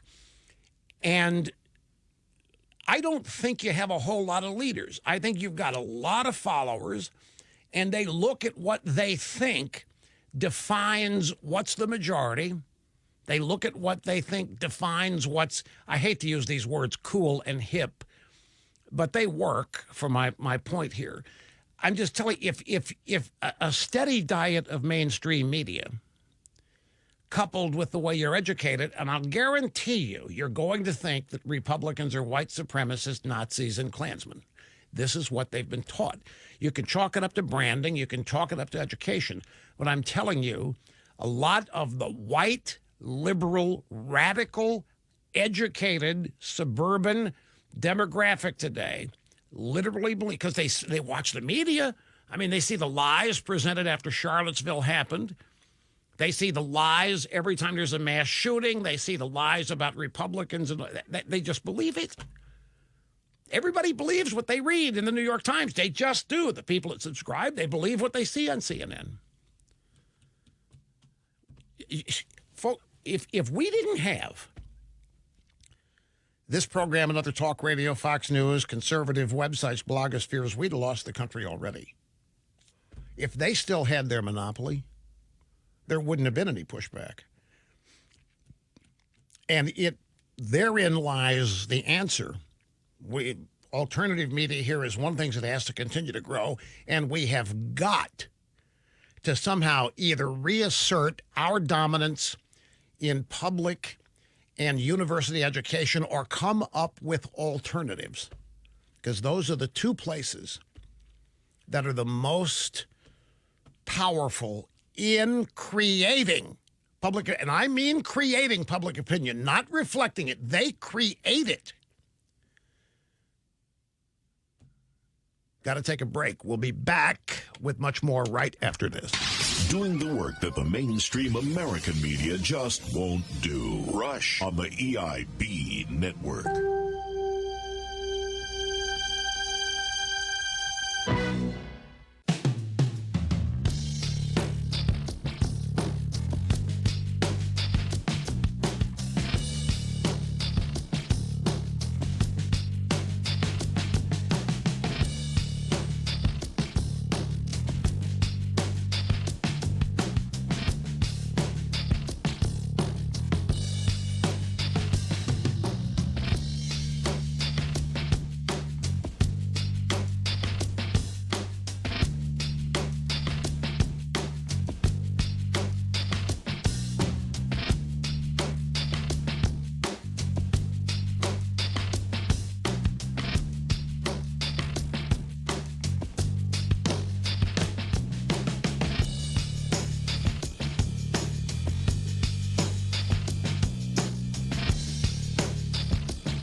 Western.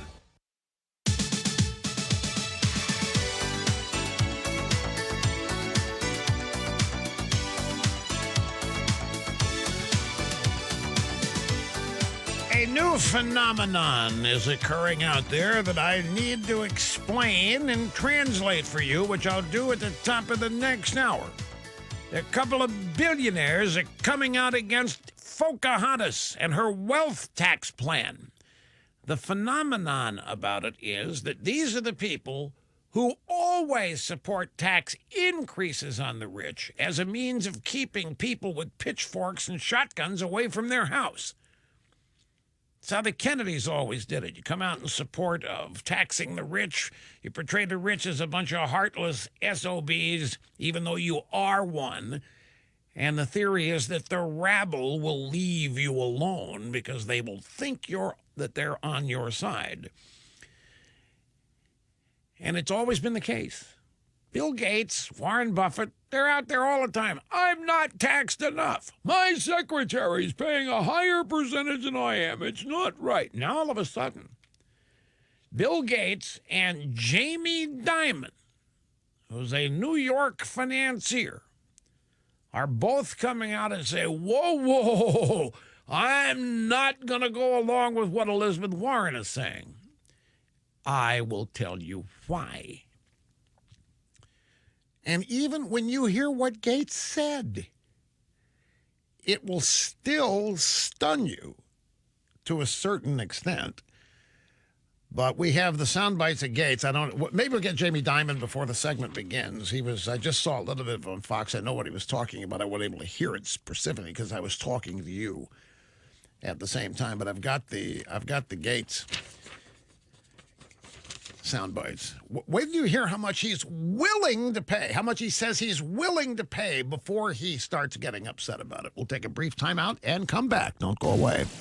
The center of the radio universe. Rush on the EIB network.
What?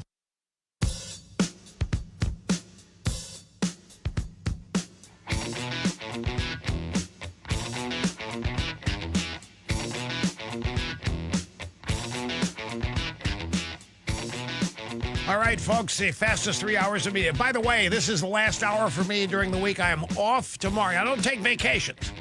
You well know.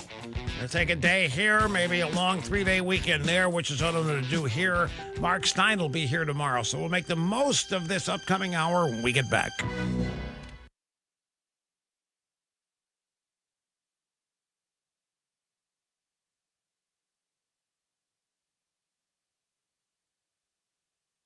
Attention EIP affiliates. Stand by for the Rush Limbaugh promo feed. Copyright 2019. EIP Network. Start all recording devices in 3, 2, 1. Now. Rush Limbaugh. This is a big deal, folks. They're attempting to overturn a duly constituted and legal election. Rush. It's a direct assault on the American voter by a bunch of people who don't want to have to put up with what voters do or think. You elect the wrong person, and they're going to try to take your choice away from you. And they're going to try to destroy the people you vote for as a means of destroying you and dispiriting you.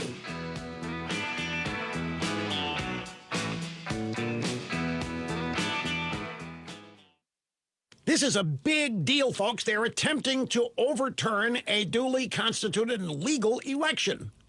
It's a direct assault on the American voter by a bunch of people who don't want to have to put up with what voters do or think. You elect the wrong person, and they're going to try to take your choice away from you. And they're going to try to destroy the people you vote for as a means of destroying you and dispiriting you.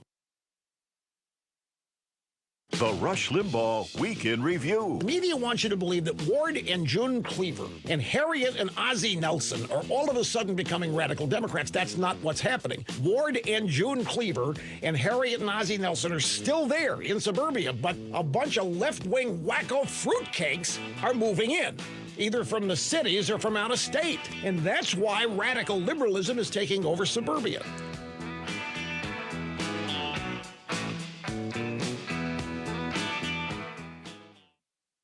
The media wants you to believe that Ward and June Cleaver and Harriet and Ozzie Nelson are all of a sudden becoming radical Democrats. That's not what's happening. Ward and June Cleaver and Harriet and Ozzie Nelson are still there in suburbia, but a bunch of left-wing wacko fruitcakes are moving in, either from the cities or from out of state. And that's why radical liberalism is taking over suburbia. I enjoy informing and educating people. It makes for a better country and a brighter future. Rush Limbaugh. Whatever's hot and whatever matters, guaranteed we will be talking about it. A man, a living legend, a way of life. The Mandarin of Talk Radio. Rush. Also known as the scariest and most dangerous man in America to the American left, and that's because I'm right. The most listened to talk radio program in the universe.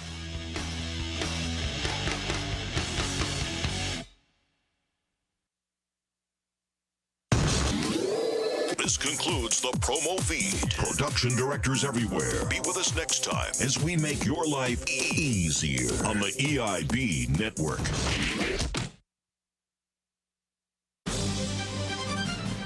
What's faster than a golf cart and more convenient than a bicycle? The all-new Chevrolet Volt from Government Motors. The Chevrolet Volt is the game changer that America's been waiting for a huge subsidy to buy. Its unique green technology makes it able to go up to 40 miles on a single charge. You'll feel great about your contribution to the environment every time you plug it in and wait to go to the mall, wait to go to work, and wait to go back home. And with Fannie Mae financing, you don't have to qualify for a loan or pay it back if you don't want to. So buy yours today before we find out you didn't. The Chevrolet Volt, the new people's car from Government Motors. 40-mile range estimated based on downhill test only without air conditioning. Extension cord, D-cell batteries, duct tape, and rubber bands not included. $7,500 subsidy may be taxed as income if we feel like it.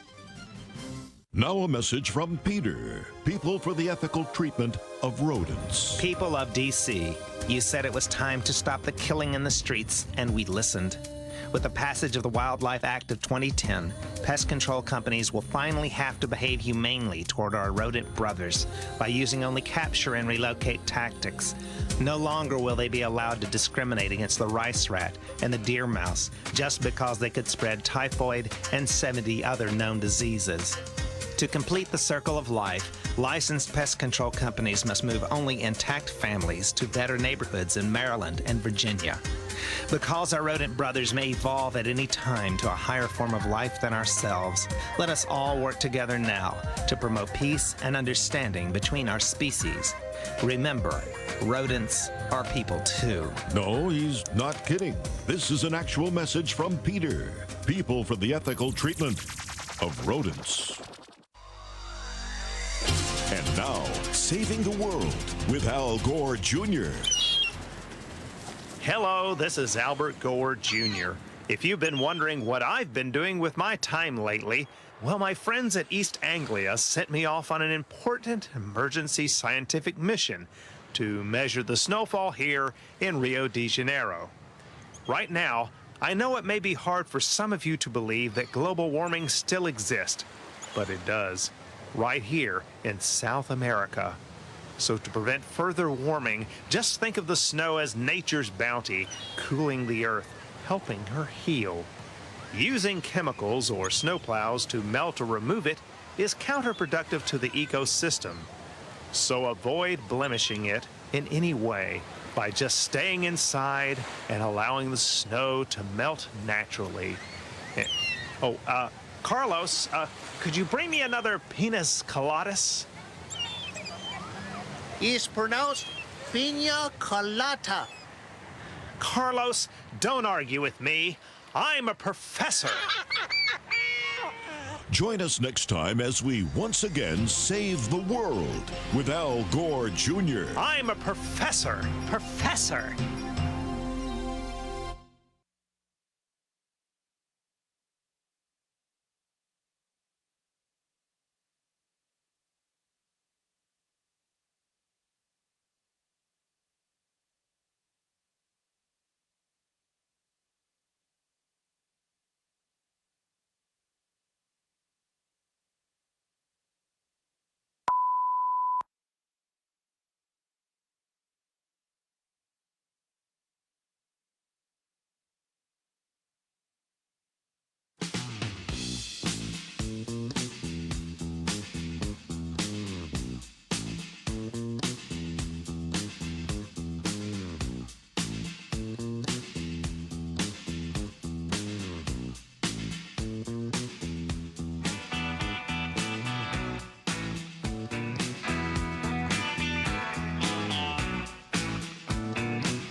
Talent on loan from God.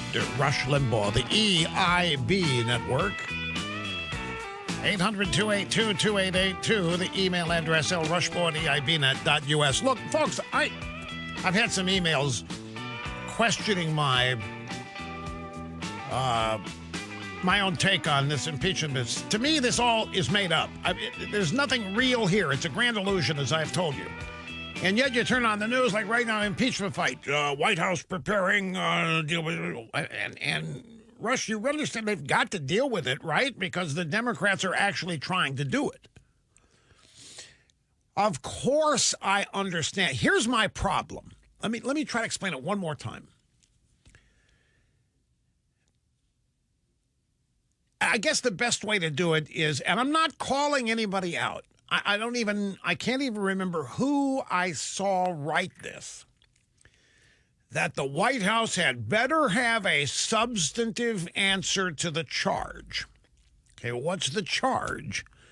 The charge is that Trump, in the phone call, which we know didn't happen because the transcript has been released, but the charge is that Trump was asking the president of Ukraine to dig up dirt on a possible 2020 presidential opponent, Joe Biden, and his kid.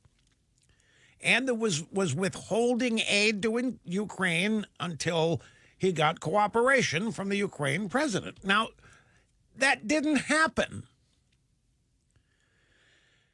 But I understand. Here's the thing about impeachment, folks. And it's a tough thing to understand if you're judging it by the U.S. criminal justice system. The U.S. criminal justice system does not apply. The House of Representatives has what is called plenary power over the entire process and pursuit of impeachment, meaning absolute. The Fourth Amendment, the First Amendment, the Sixth Amendment don't matter. Not legally. If they want to deny Trump and his lawyers the opportunity to cross-examine witnesses, they can. The price they will pay for that is in public opinion not supporting what they're doing, but they can do it. Schiff can do all this stuff in private that he wants. Remember, this is an impeachment inquiry. And he himself has said that it's akin to a grand jury. And in a grand jury, the accused gets no representation and no presence whatsoever. So that's why Schiff is drawing that analogy. Now, if there are articles of impeachment drafted and then voted on, signaling that there will be a trial in the Senate, that's where the president gets to cross-examine. That's where the president's lawyers get to participate. That's where they get to present a case. But if Adam Schiff and Pelosi want to run this as a tin-horn dictatorship would, they can. They have plenary power. So when the president's out there saying he has a right to face his accused, he doesn't, unless the House gives it to him. The House of Representatives is absolute. The U.S. criminal justice system here doesn't apply because the proceedings are not criminal and they're not legal. Not really. They're purely political. Now, my point is that they don't have anything.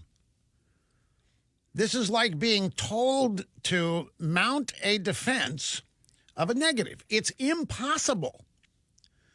Yet they do have a charge, but the charge keeps floating. The original charge was that Trump demanded the president of Ukraine make up and dig up dirt on his opponent. Well, Trump blew that sky high, releasing a transcript. So now they've moved it. The target's moving. Now they're moving after the era that Trump engaged in bribery. The withholding of aid until Ukraine did what he wants. And then they're going to go to obstruction. Trump is preventing the House from finding out what he did. In truth, the whole thing is imploding on Schiff, but it is not being reported that way. Everything being reported in the news is as though this is entirely legitimate. And it is legitimate in the narrow sense that the House can do whatever it wants, and they can charge Trump with anything they want. The House of Representatives determines high crimes and misdemeanors, what they are. But the fact of the matter is, I don't know how you defend this because there isn't anything. So the Trump team is going to have to demonstrate that all of this is bogus, that all of this is what Mark Zed admitted it is, a coup. That's the best defense Trump, not an answer to the substantive charge that he attempted to get the president of Ukraine to dig up there. How do you say, no idea, the transcript's been released. So, yeah, I'm frustrated as hell when I see this list of witnesses, White House witnesses, State Department with testifying. Nobody's testifying to anything. You've just got a bunch of eggheads being called in to ask their opinion by Adam Schiff and the Democrats of what they think Trump is alleged to have done. Let me illustrate. And to do this, I got to shovel 2 stacks of paper out of the way and move over here to 1. Let's talk about Ambassador Taylor. William Taylor, stand-in ambassador Ukraine, Mr. Mueller II, impeccable, unassailable. You can't even breathe the same air he breathes. That's how insignificant mere mortals are to this august human existence. Lee Zeldin was questioning Bill Taylor. Ambassador Taylor says, September 7th, are we looking at the same paragraph, Zeldin? Yeah, 3rd paragraph down on page 12. Ambassador Taylor. Yeah, right. In which he described a phone conversation with Sondland and President Trump. Yes, sir, Mr. Zeldin. This is the only reference in your opening statement to Biden other than your one reference to the July 25th call.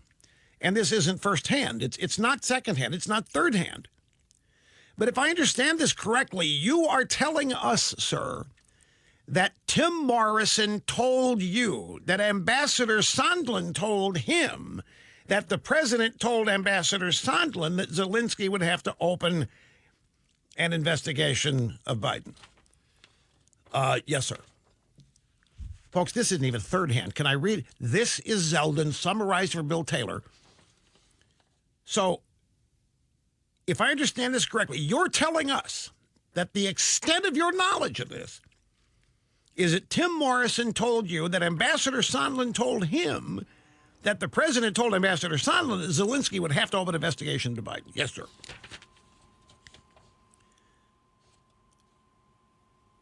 Folks, this isn't even third hand. Bill Taylor doesn't know anything. Yet he's been presented as a star witness who's got the goods that's finally going to nail Trump. And all he knows is what somebody told him that somebody said they told somebody else. That somebody else then said the president told them that, yeah.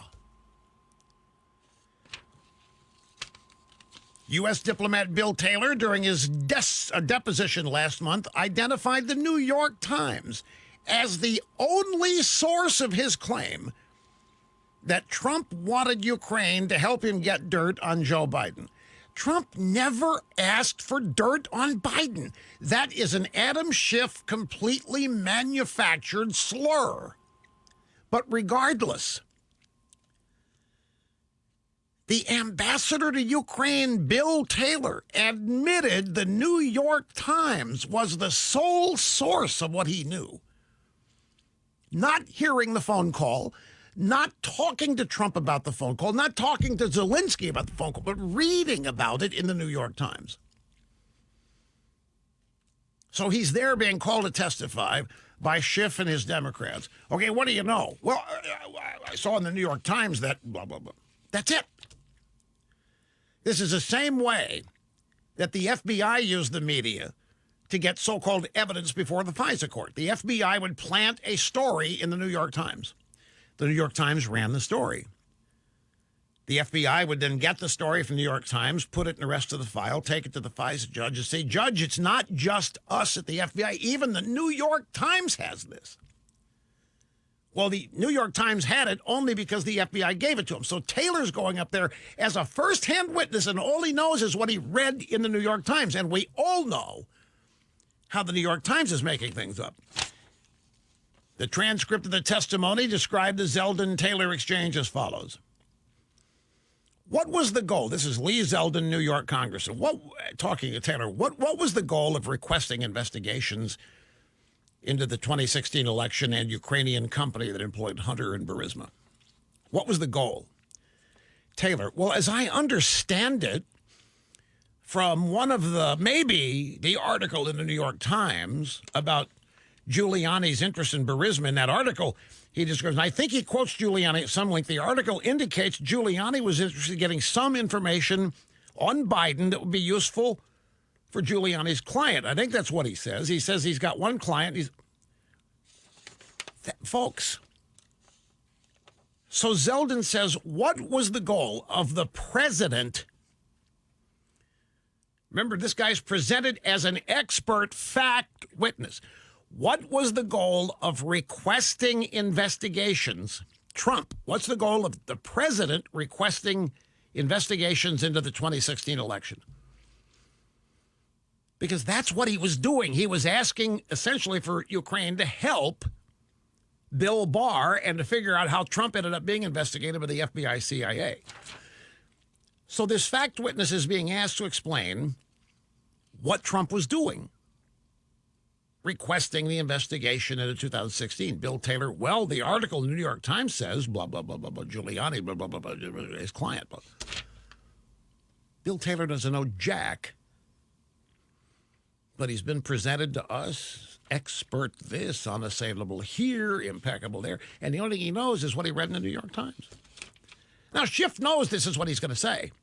This was not part of the released transcript. Well, it was, but none of this was among the first leaked releases that Schiff gave the media. So Zeldin says, then it's your inference that Mr. Giuliani's goal would be the president's goal. Taylor, yes. And your source is the New York Times. Taylor, yes. So do you have any other source that the president's goal making this request was anything other than the New York Times? I have not talked to the president. I have no information about what the president was thinking. Well, then why the hell are you even testifying? I have no information from what the president was thinking. So what we have here is Mr. Taylor's opinion of what he read in the New York Times as a stand-in for fact witness expertise testimony. This is what I mean by there is nothing, folks. And how do you rebut this? How do you treat this as substantive charge? Well, I read in the New York Times that the president was asking him to find dirt. Now, Breitbart News story says that Taylor claimed it was Rudy Giuliani, who requested that Zelensky investigate Ukraine's meddling into the 2016 election in Burisma. But Taylor said that his thinking on this was based on the New York Times article.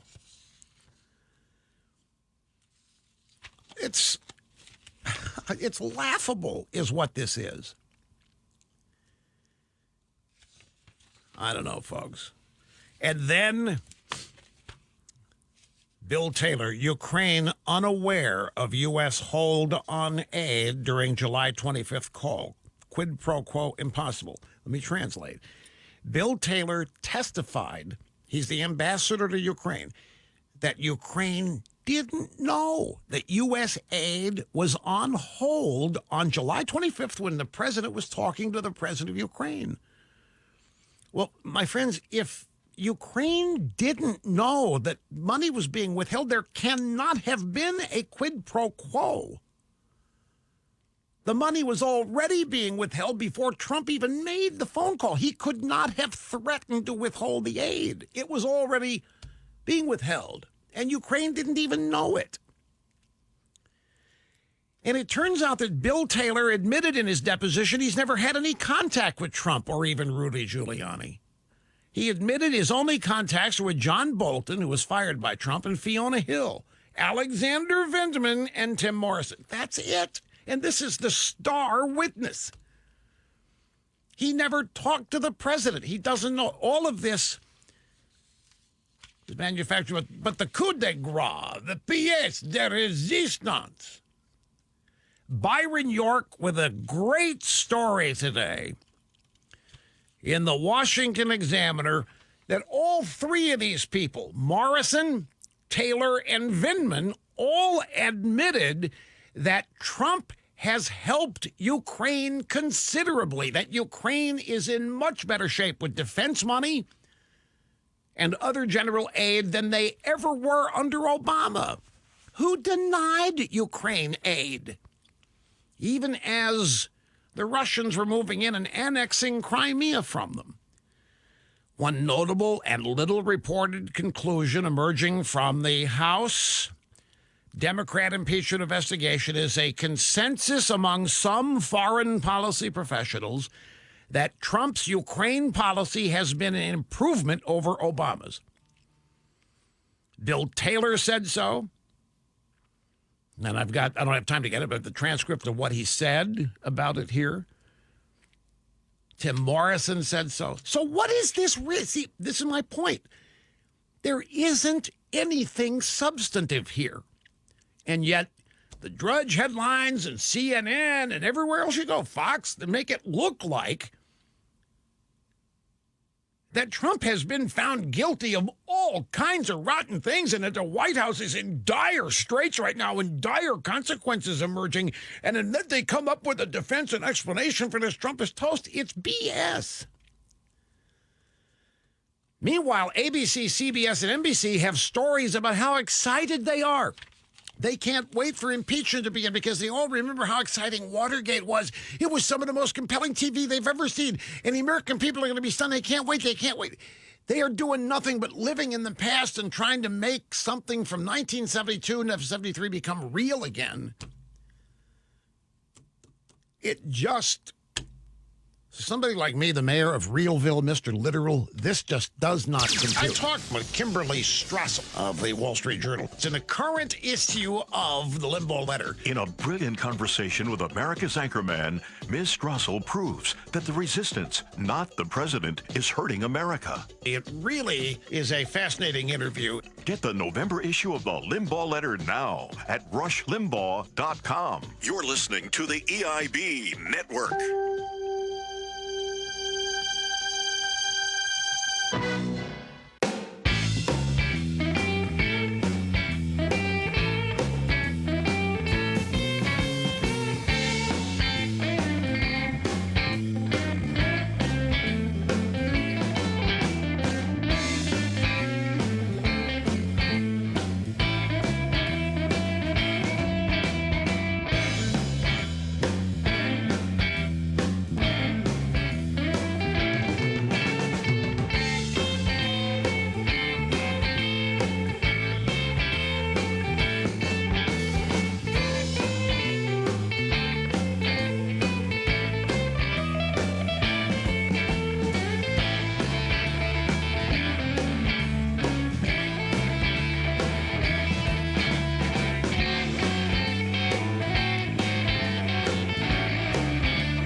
No, I have to admit this. Ladies and gentlemen, it looks like the photos I was told were of the spy, the whistleblower, Sharamella. The ones I showed on the dental cam are not.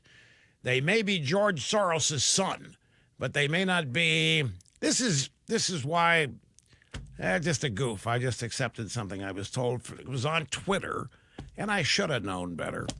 I should have confirmed it. But so we're not going to be putting the photos on the website and all that. But I'm going to make the correction known. I'm not going to sit there and let this survive and hope nobody hears about it. We put the wrong photos up. But one of the reasons I fell for it is because the guy looks amazingly like other photos of the guy that we've seen. So apparently the photos we show the guy with Pelosi, with Schumer, with Hillary, and whoever else were not George Soros' kid, not the so-called whistleblower spy. Here's Kenny in Edmond, Oklahoma. Great to have you on the EIB network. Hello. Hey, dittos, Rush. I just wanted to call in. There's no quid pro quo here. President Trump's right. We do this to every country all over the world. We're always making deals with them. You do this for us, we'll do this for you. Exactly. We'll give you money for this, we'll give you money for that. In fact, that has been, in my own foreign policy suggestion, I have suggested for years an excrement list. And if your country doesn't want to get on the excrement list, you say good things about us, you thank us for the aid, and you act as our allies. But if you're going to rip us, if you're going to be unappreciative, if you're going to be allies, you're going to get on our excrement list, and you're not going to get any foreign aid. Of course, you're right. It is every bit of foreign policy is a quid pro quo. Every responsible bit is. And now, Andy Griffith for Obamacare. 1965. A lot of good things came out that year, like Medicare. And now we got us Obamacare. And this year, just like always, you're going to have your guaranteed benefits right up until the time you get sick. So all you old angry white folks out there joining the tea parties and protesting and all, just calm down and be a good cracker. Good cracker. Tell them the new rules, Barney. Well, you see, it's like this. Here in Washington, everybody has to play by the rules.